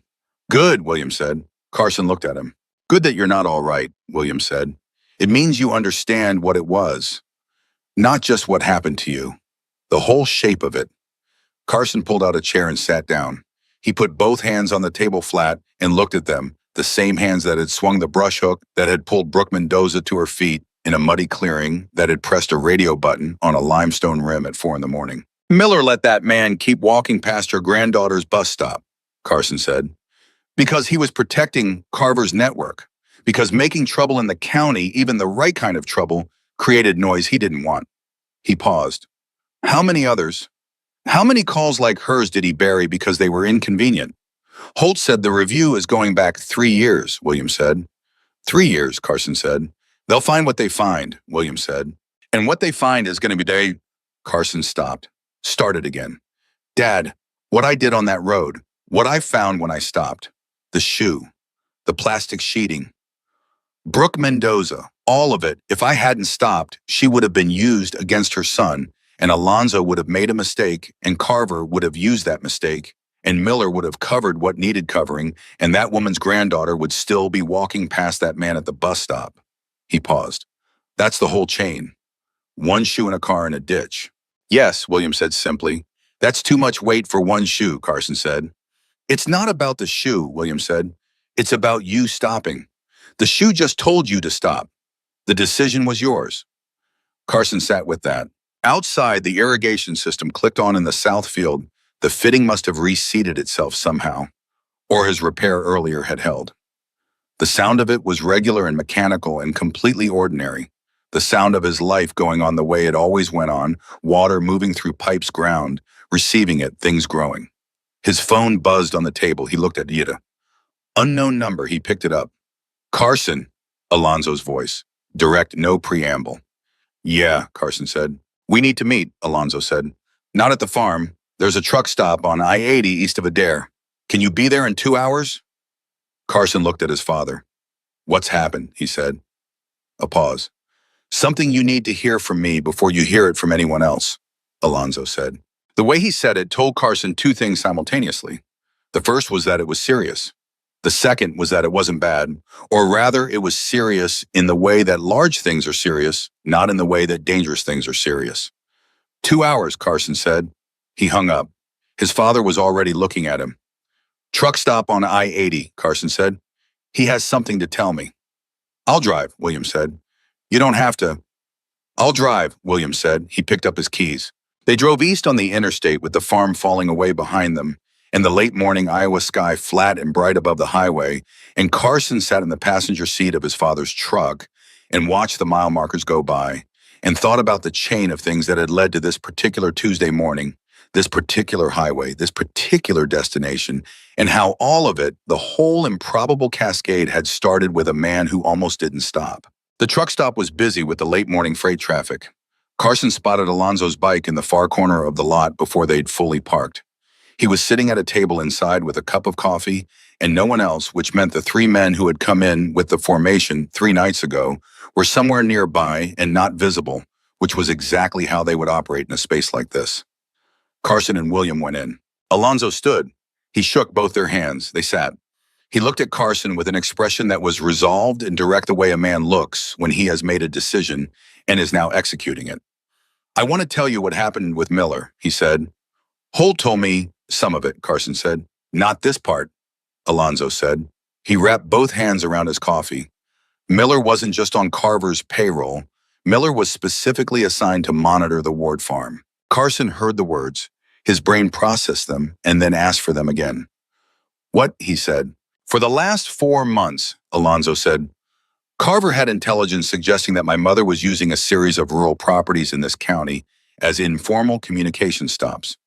Not staging locations, just places to pass messages, meet contacts, stay off the usual routes." He paused. "That intelligence was wrong. We weren't using this county specifically. But Carver didn't know that, and he had Miller watching a handful of farms that fit the profile." He looked at Carson. "Your farm was on the list." The table was very quiet. "They were watching us before that night," William said. His voice was completely flat, the particular flatness of a man absorbing something that rearranges things. "For about 6 weeks," Alonzo said. "Nothing serious, a drive-by now, and then Miller running your plates through the system, checking your loan status." He paused. "Your mortgage situation was in their assessment." Carson thought about the letter William had mentioned. 90 days. He thought about what it meant that Miller had known about it, that a corrupt sheriff had been reading their financial vulnerability as part of a cartel's intelligence operation. "They were going to use it," Carson said. "Not a question." "Not directly," Alonzo said. "But in Carver's playbook, a farm family in financial difficulty near a county road he needed clear is a useful piece of information. Whether he would have acted on it, I don't know. The operation ended before it got there." He paused. "But I wanted you to know, because knowing that means you understand that stopping on that road was not random. You were already in this county's situation whether you knew it or not. You just made a choice that put you on the right side of it." Carson absorbed this. "You came out here to tell me that in person," he said. "Yes," Alonzo said. "Why?" Carson said. "You could have left that out entirely." Alonzo looked at him. "Because you deserve to know the full shape of what you walked into. You made a decision without full information. That's what decisions in the dark are by definition. But now that the light is on, you should see all of it." He paused. "There's one other thing." He reached into the inside pocket of his vest and pulled out an envelope and set it on the table between them. Carson looked at it. He didn't touch it. "What is that?" William said. "Open it," Alonzo said. William picked it up. He opened it with the careful deliberateness of a man who has handled a lot of important documents over a farming life, deeds, loan papers, equipment, titles, the kind of paper that changes what you own and what you owe. He read what was inside. His face went through several things in a short period. He looked up at Alonzo. "This is a bank instrument," William said. "It is," Alonzo said. "This pays off the remaining balance on the Ward Farm mortgage," William said. "It does," Alonzo said. The truck stop went on around them, freight, drivers at the counter, a family with kids at a booth near the window. The sounds of ordinary American Tuesday morning in a highway rest stop, completely indifferent to what was happening at the corner table. William set the envelope down slowly. He looked at Alonzo with an expression that had several layers in it. Gratitude was the surface. Beneath it was something more complicated, the dignity of a man who had been carrying a weight and did not know how to receive the removal of it, without also receiving the implication that he'd needed it removed. "I can't accept this," William said. "You can," Alonzo said, "and you will." He said it without force, without pressure, just certainty. "Your son put himself between 3 armed men and my mother with a brush hook and 36 inches of good sense. He brought her to safety. He stayed with her. He climbed a deer trail in the dark to give us the eyes we needed at 4 a.m. He paused. What that farm represents, what it represents to him, what it meant that he was there that night to stop when another man might not have that farm, stays in the Ward family. That is not negotiable." William Ward looked at the envelope on the table. He looked at his son. Carson met his father's eyes. He thought about 8 years of his father running this farm alone after his mother died. 8 years of getting up at 4 and feeding what needed feeding and planting what needed planting and fixing what needed fixing and raising a son on the revenue of 400 acres in a county where the margins had been getting thinner every year. He thought about the letter. 90 days. He thought about what it would mean to his father to lose this land, not just financially, not just practically, but what it would mean to a man who was the third generation of his family to work this ground. "Dad," Carson said. William looked at him. "Take it," Carson said quietly. William sat for a long moment. Then he picked up the envelope and put it in his shirt pocket and buttoned the pocket and looked at Alonzo with the directness of a man who pays his debts. "Thank you," he said. "Thank your son," Alonzo said. A waitress came and refilled their coffee without asking. That was the kind of truck stop. It was the kind where they kept an eye on the cups and didn't make you work for more. Alonzo wrapped both hands around his fresh mug and looked at Carson across the table with an expression that was different from anything Carson had seen from him before. It wasn't operational. It wasn't a leader managing a situation. It was something closer to personal. "My mother wants to see you," he said. "When you're ready. No rush, no agenda. She has things she wants to say to you that she wasn't able to say that night." "I'd be glad to see her," Carson said. "She's going back to Chicago tomorrow," Alonzo said, "but she'll be in this region again next month. I'll have someone reach out." He paused. "She asked me to give you something from her as well." He reached into his vest pocket again and put something on the table. Small, flat, heavy. A coin. Gold-colored with an emblem on one side, a death's head above a rocker that read Hell's Angels in text engraved on the other. Carson picked it up and turned it over. The engraving said, "Blood makes you related. Loyalty makes you family." He held it in his hand. It was heavier than it looked, the way significant things often are. He thought about what it meant and decided that whatever it meant, it was true, and that being true was enough. "Tell her thank you," he said. "You can tell her yourself next month," Alonzo said. They finished their coffee. Outside, the freight traffic moved on the interstate with its own indifferent urgency. Carson Ward sat in a truck stop booth in the middle of Iowa and held a gold coin in his hand and thought about County Road 7 and the car in the ditch and the shoe and the choice he'd made in less than 3 seconds that had not felt in the moment like much of a choice at all. It had just felt like stopping, like being the person who was there. Alonzo stood to leave. He shook William's hand first, then Carson's. He held it for a moment longer than a handshake strictly required, not with sentiment, but with weight, the weight of something real between two people who understand each other across a very wide difference. "One more thing," Alonzo said. He was still holding Carson's hand. "The man whose arm you broke in that clearing." "Yeah," Carson said. "He gave federal investigators 6 names this morning," Alonzo said. 6 names above his level in the network. He said he did it because a woman in a farmhouse told him the truth about what was going to happen to him, and he'd spent 2 days deciding she was right. He paused. "My mother has that effect on people." Carson said, "She does." Alonzo let go of his hand and walked out of the truck stop and across the parking lot and got on his bike and started it, and the sound of it was singular now. One engine, not 2,000, but it had the same quality to it, somehow the same weight, like it was carrying the memory of everything that had surrounded it 3 nights ago on a dark Iowa highway. Carson watched him go. His father put a hand on his shoulder briefly, the way he had in the farmhouse kitchen on that first night, and then took it away, and they left money on the table for the coffee and walked out into the bright, unremarkable Tuesday and got in the truck and drove home. The south irrigation line was running clean when they got back.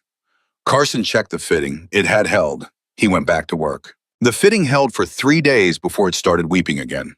Carson was out in the south field on a Thursday morning, 14 days after the night on County Road 7, kneeling in the mud with a wrench in his hand, when he heard his father's voice from the house. Not a call, a shout. The kind his father almost never used. He was on his feet and moving before he'd made a conscious decision to move. William was standing on the back porch with the phone in his hand and an expression on his face that Carson hadn't seen since the night of his mother's accident. Not fear, but the face of a man whose understanding of the current moment has just been significantly revised. "It's Holt," William said, holding out the phone. Carson took it. "Yeah," he said. "Mr. Ward." Holt's voice was different from their diner meeting, still precise, but with something underneath it that Carson identified after a moment as controlled excitement, the voice of a person who has just received information that validates 4 years of work. I wanted to call you before it went public. Raymond Carver entered a formal cooperation agreement with federal prosecutors this morning at 7:45. Carson waited. He gave us everything, Holt said.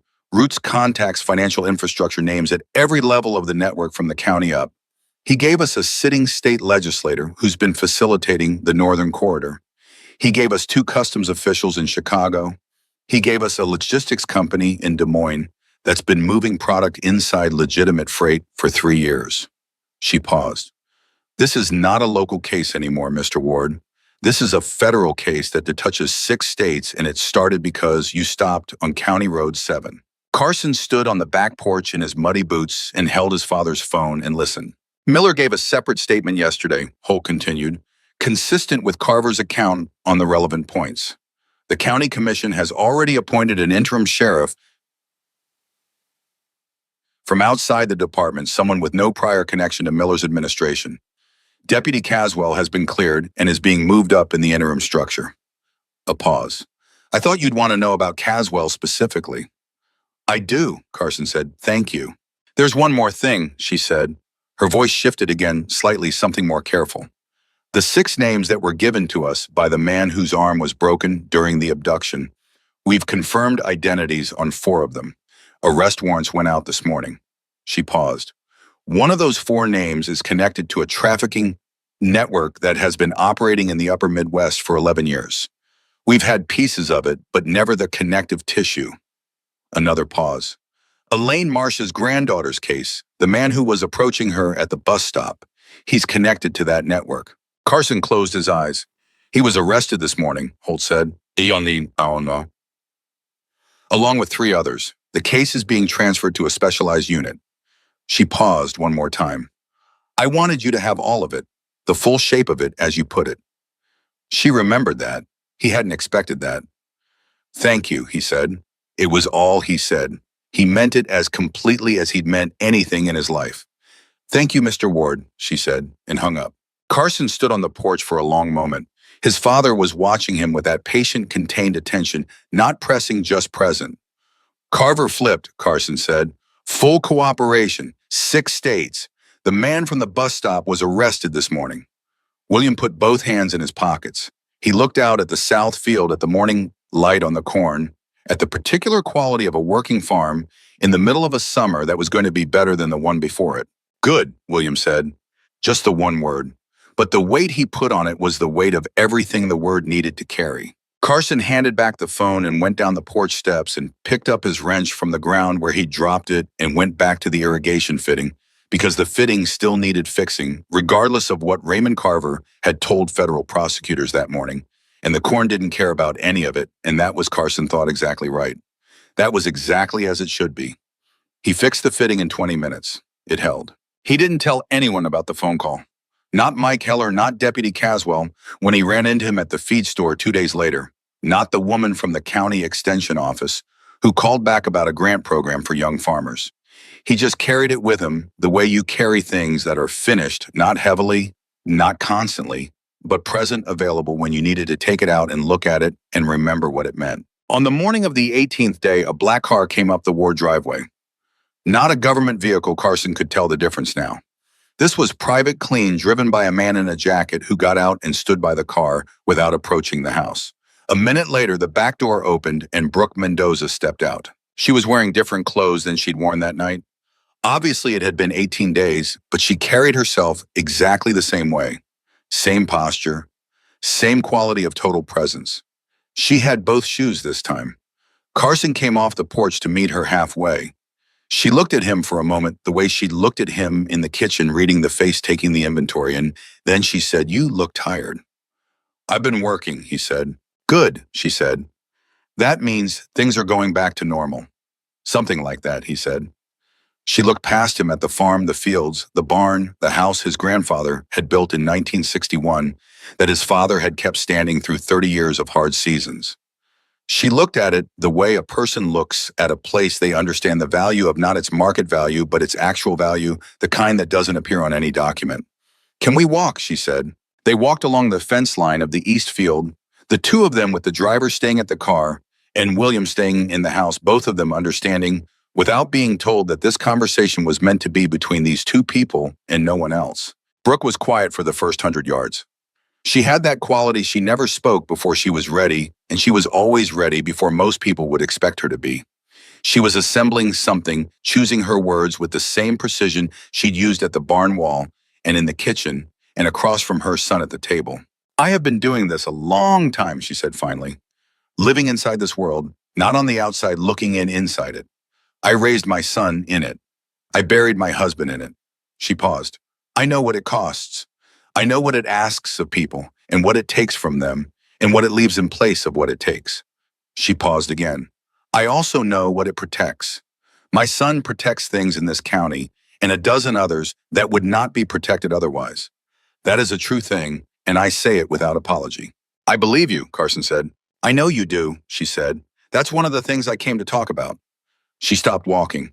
They were at the far corner of the east field, the part that abutted the drainage basin where the old fence ran along the low ground. "The night you brought me to your farm. The night my son arrived. In all of that, I watched you. I watched how you handled it. Not just the physical things, the bravery, the brush hook in the dark.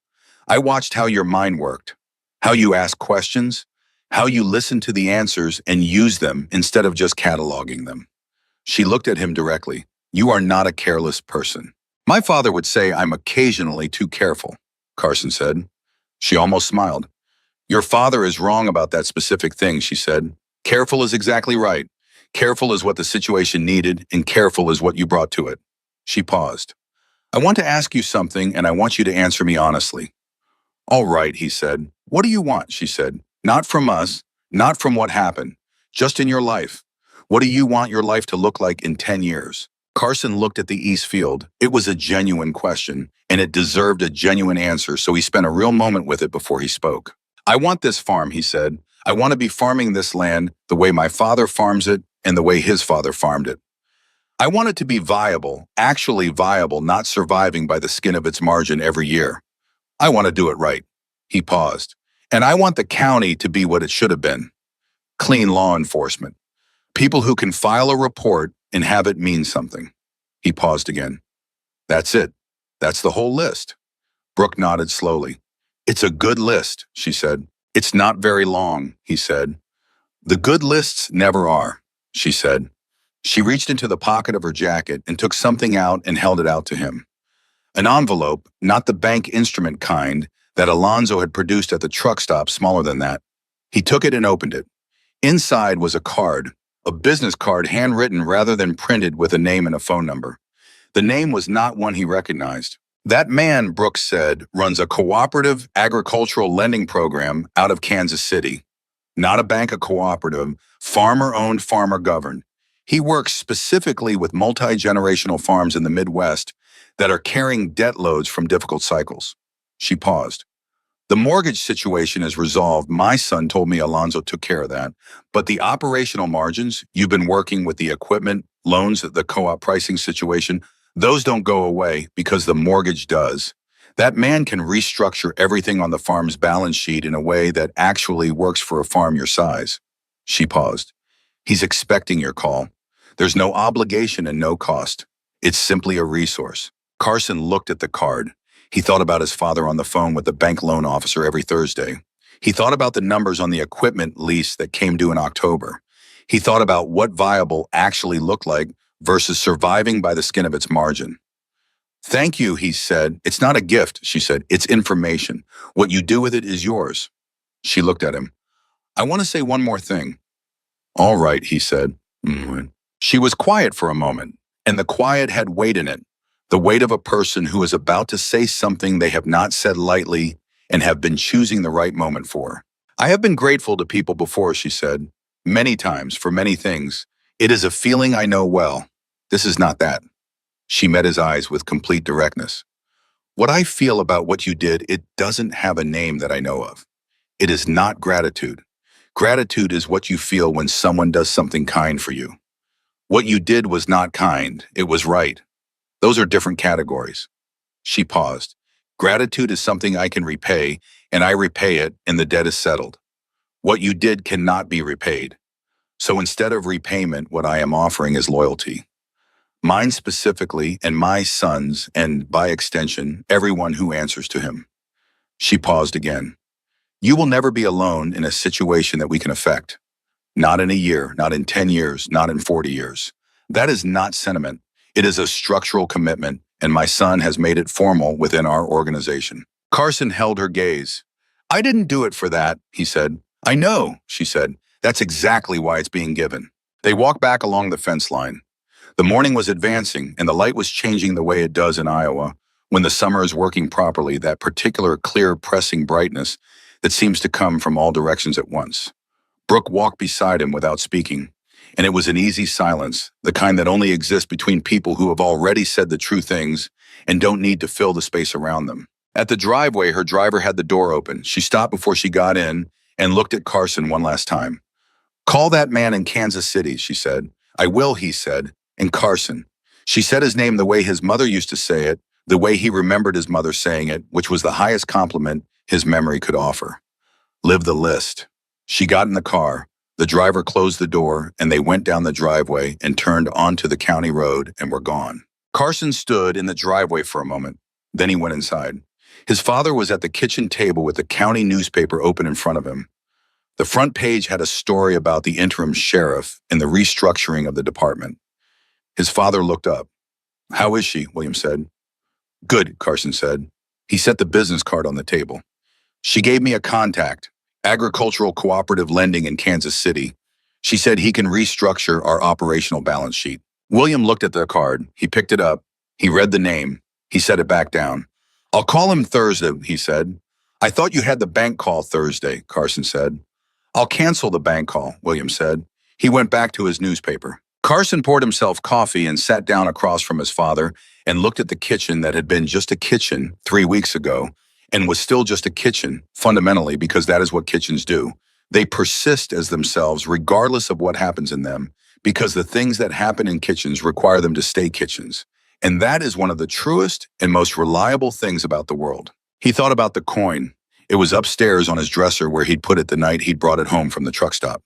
He'd looked at it every morning since, not obsessively, not ceremonially, just as part of the natural inventory of the space, the way you look at the things that mean something without making a production of the looking.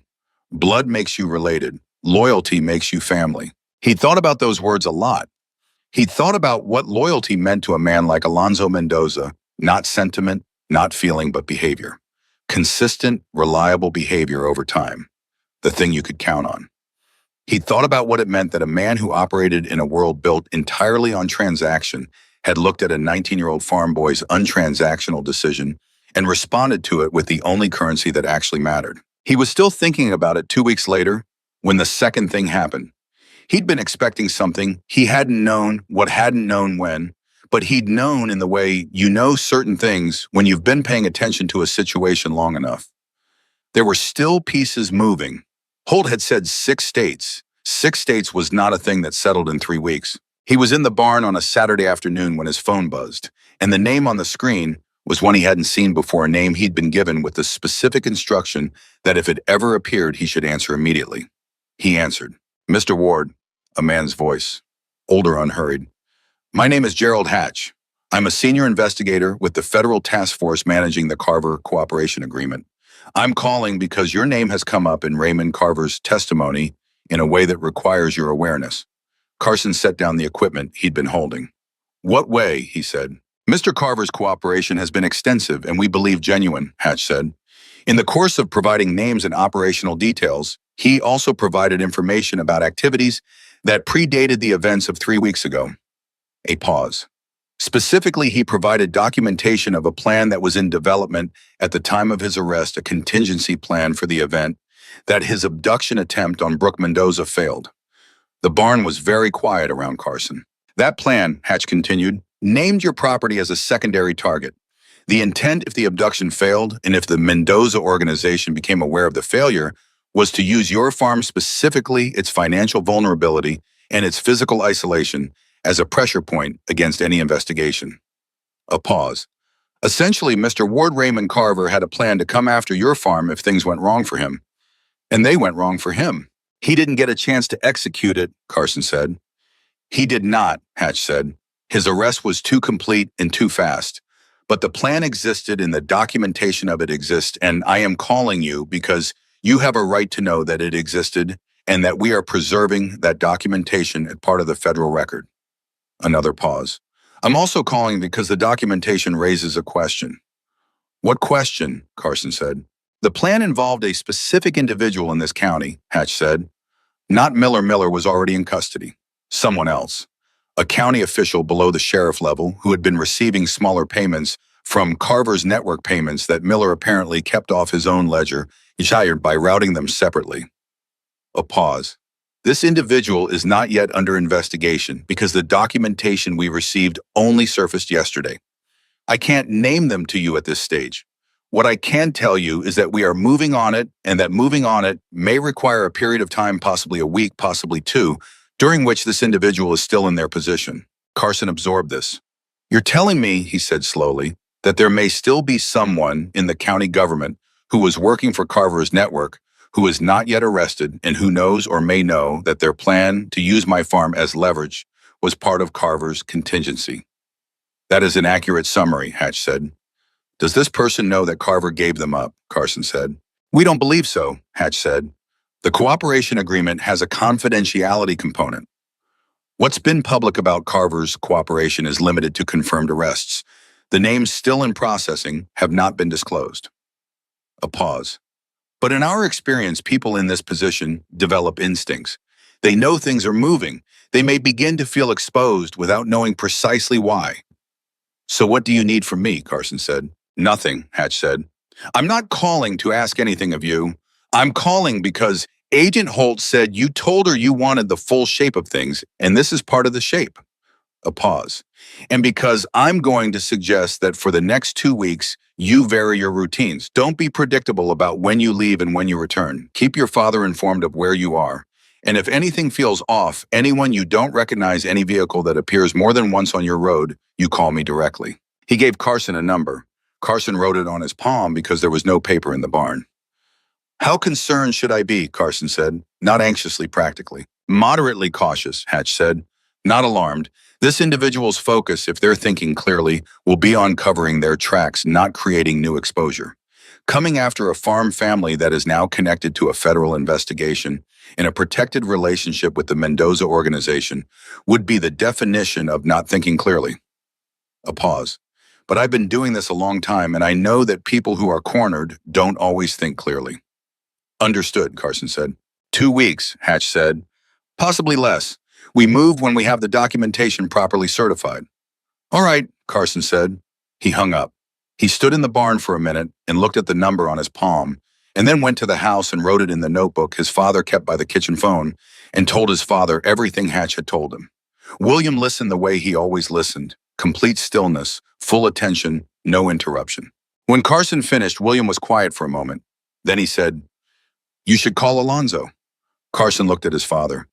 Not because we need protection, William said, because he should know there's still a piece moving. His mother was the target 3 weeks ago. If there's a loose end in this county's network, he should know it exists. It was such a precise, sensible thought, delivered in such a completely matter-of-fact way, that Carson sat for a moment just appreciating his father. Yeah, he said, you were right. He called the number Alonzo had used at the truck stop. It rang twice. Carson, Alonzo said. There's one more name, Carson said. Not arrested yet. Could be 10 days to 2 weeks. Federal investigator says vary our routines. He said it in the same compact way he'd told Alonzo about the 3 men in the clearing on the first night, facts in order, no embellishment. A pause, then understood. I'll have someone on the county road. You don't need to, Carson started. I'll have someone on the county road, Alonzo said again.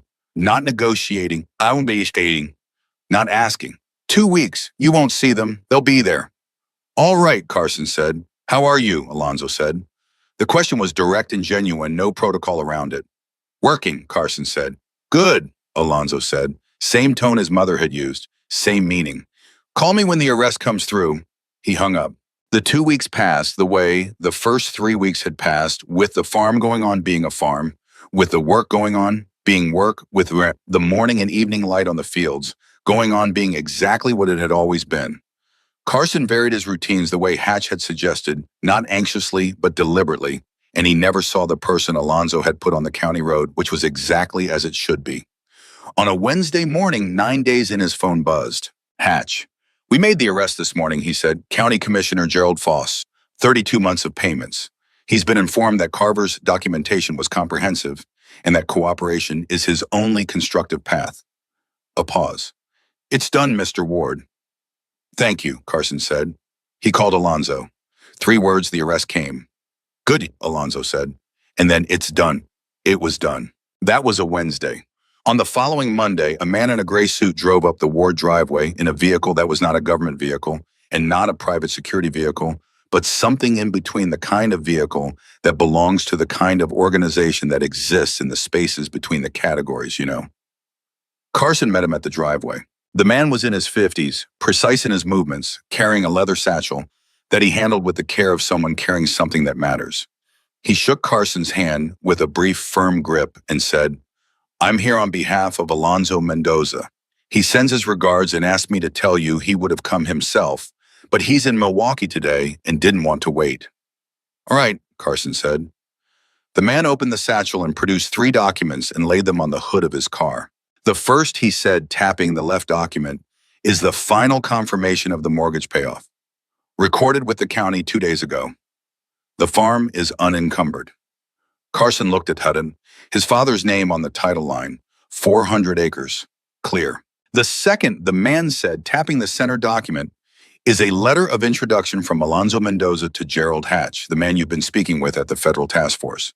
It formally places the Mendoza organization's collected documentation about Carver's network, everything gathered over the 4-year monitoring period, into federal custody as a permanent contribution to the ongoing case." He paused. "This is separate from the cooperation agreement. This is supplementary. It closes gaps that Carver's own testimony left open." "He's giving them everything," Carson said. "He's giving them everything he held back," the man said. "What he gave them in real time was the operation and the players. What he's giving them now is the map, the full architecture of how Carver's network connected upward." He paused. "Alonzo asked me to tell you that this is a direct consequence of the position you put them. In the strength of the position, the evidence secured at the quarry, the documentation's integrity. It all created a foundation from which a contribution of this kind could be made without compromising the organization's own standing." He paused again. "In plain language, you gave him the leverage to do this cleanly." Carson absorbed this. "And the third document," the man said, tapping the right one. Carson looked at it. It was shorter than the others, 1-page thick paper with an embossed seal at the top that he didn't recognize as any government seal he'd ever seen. "It's a deed," the man said, "for an additional 60 acres adjoining your east field. The land has been in private holding for 12 years, in a state situation, no active farming. The estate was resolved as part of the financial restructuring that accompanied the Carver case." He paused. "The deed is in your name. Carson Allen Ward, not your father's, yours." Carson stared at it. 60 acres. The land that ran along the east fence line, the land he'd walked with Brooke Mendoza, the low ground by the drainage basin. He knew that land. He'd looked at it his whole life. He'd never thought of it as something he could own because it had simply never been in that category. "I can't," he started. "It's already recorded," the man said. "The deed transferred this morning." He closed the satchel. "Alonzo wanted me to give you something in addition to the documents." He reached into his jacket pocket and produced a small envelope and held it out. Carson opened it. Inside was a note, handwritten in a hand that was large and deliberate and completely legible. It said, "The farm that you didn't lose matters.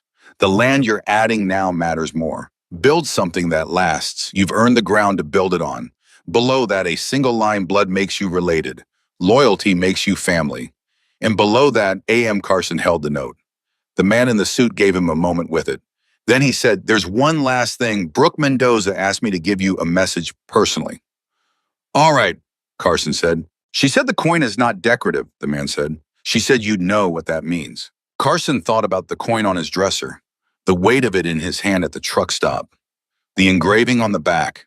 He thought about what it meant that it was not decorative, that it had a function, that it carried weight in Alonzo's world, the way a title carried weight in a courtroom or a handshake sealed a deal between farmers. that there were people spread across a geography he couldn't fully map who would see that coin and understand what it meant and act accordingly. "Tell her I understand," he said. The man in the suit nodded once, put the satchel in his car, shook Carson's hand again, and drove away. Carson stood in the driveway with 3 documents under his arm and a handwritten note in his hand and 60 additional acres recorded in his name. And he looked at the farm, all of it, the whole 460-acre scope of it, now from the south irrigation field to the east fence line to the barn to the house his grandfather built. And he felt something that he would spend a long time afterward trying to name. It wasn't relief. Relief was what you felt when something bad didn't happen. It wasn't pride. Pride was what you felt when you'd done something you could take credit for. What he felt was larger than both of those things and quieter, the feeling of a man who has arrived somewhere he didn't know he was traveling toward and who recognizes it when he gets there and who understands that arriving was only possible because of every single decision that came before it, right back to the one made on a dark county road in the middle of the night when the easiest thing in the world would have been to keep driving. He went inside. His father was at the kitchen table with the county agricultural extension report open in front of him, making notes in the margin, the way he always did, the way he had done for 30 years of planning and planting on this ground. He looked up when Carson came in. He looked at the documents under Carson's arm. He looked at his son's face and read what was there the way a father reads a face that has been as familiar to him as his own for 19 years. "Sit down," Carson said. William sat forward. Carson laid the 3 documents on the table. He explained each one. He watched his father's face move through things as he listened through the mortgage confirmation, which his face received with a quiet exhalation, the breath of a man releasing something he'd been holding for 2 years. Through the letter of introduction and the documentation contribution, which his face received with understanding and something like respect. And then through the deed for the 60-acre parcel, which his father stared at for a full 15 seconds without speaking. "Eastfield," William said finally. "Eastfield," Carson confirmed. "Low ground," William said. "Good for winter wheat." "That's what I was thinking," Carson said. William looked up from the deed. He looked at his son. Carson had seen a lot on his father's face in 19 years, the face his father made when the rain didn't come, when the equipment broke at the wrong time, when the price for corn fell below what the season needed it to be. He'd seen the face his father made the night of the hospital, the face that was trying not to know what it was, starting to know. He'd seen the face at the diner with Holt patient and watchful. He'd seen the face at the back door on the morning after the quarry when he'd looked at his son coming across the field and checked him head to toe. He had never seen the face his father had now. It was not a large face, not dramatic, not theatrical, not the face of a man performing an emotion for an audience. It was small and private and completely unguarded, the face of a man who has been handed something he believed was gone and is holding it carefully because he is still learning the weight of having it back. William Ward put his hand flat on the deed. He didn't say anything for a long moment. Then he said, "Your grandfather broke this ground in 1959. He was 23 years old. He had 40 acres and a tractor he borrowed from his brother. And he said he told me this himself before he died. He said the hardest thing wasn't the work. The hardest thing was trusting that the work was going to mean something, that you'd put everything into a piece of ground and the ground would give it back." Carson was quiet. "He gave it to me," William said. "I kept it. I intended to give it to you." He paused. "I almost couldn't." He paused again. "Now we're sitting here with 460 acres clear in the Ward name." He looked at his son. "And I'm trying to understand how a shoe in the back of a car on County Road 7 is the reason for that." "It's not the shoe," Carson said. "You told me that." "I know what I told you," William said. "It's the decision," Carson said. "The decision to stop." "Your decision," William said. "Made on a road you drove for 30 years, Carson said. "On a farm you kept alive for 30 years. Made by a person you raised for 19 years. He met his father's eyes. "It's not my decision alone." William Ward looked at his son for a long time. Then he picked up the deed and the mortgage confirmation and the letter of introduction, and he stacked them carefully the way he stacked important documents, and he carried them to the cabinet where he kept the farm's papers, the title, the insurance documents, the co-op agreements, all the paper architecture of a working life on a working farm, and he opened the cabinet and he put them inside. He closed the cabinet, he turned around. "Winter wheat," he said. "Eastfield. We'll need to prep the low ground before October." "I know," Carson said. "That fitting in the south field is still running slow." William said. I'll look at it this afternoon, Carson said. William Ward sat back down at the kitchen table and picked up his extension report and his pencil and went back to the margin notes that needed making, because the work was what it was, and it needed doing, and the season was not going to wait for anyone to finish being moved by things, no matter how moved by them they genuinely were. Carson poured himself coffee and sat across from his father and looked at the kitchen and the window and the fields beyond the window at the east field where 60 new acres were already in his name and already needed work at the south field where the irrigation fitting was already asking for his attention, at the whole shape of a life that was exactly what he had said he wanted and exactly what he had almost not been able to have and exactly what one decision on a dark Iowa road had in the end secured. He thought about a woman's shoe in the back of a car. He thought about what it meant to stop when stopping was hard. He thought about 2,000 engines on a rural highway and a man kneeling in a driveway and a note in a handwriting that was large and deliberate and completely legible.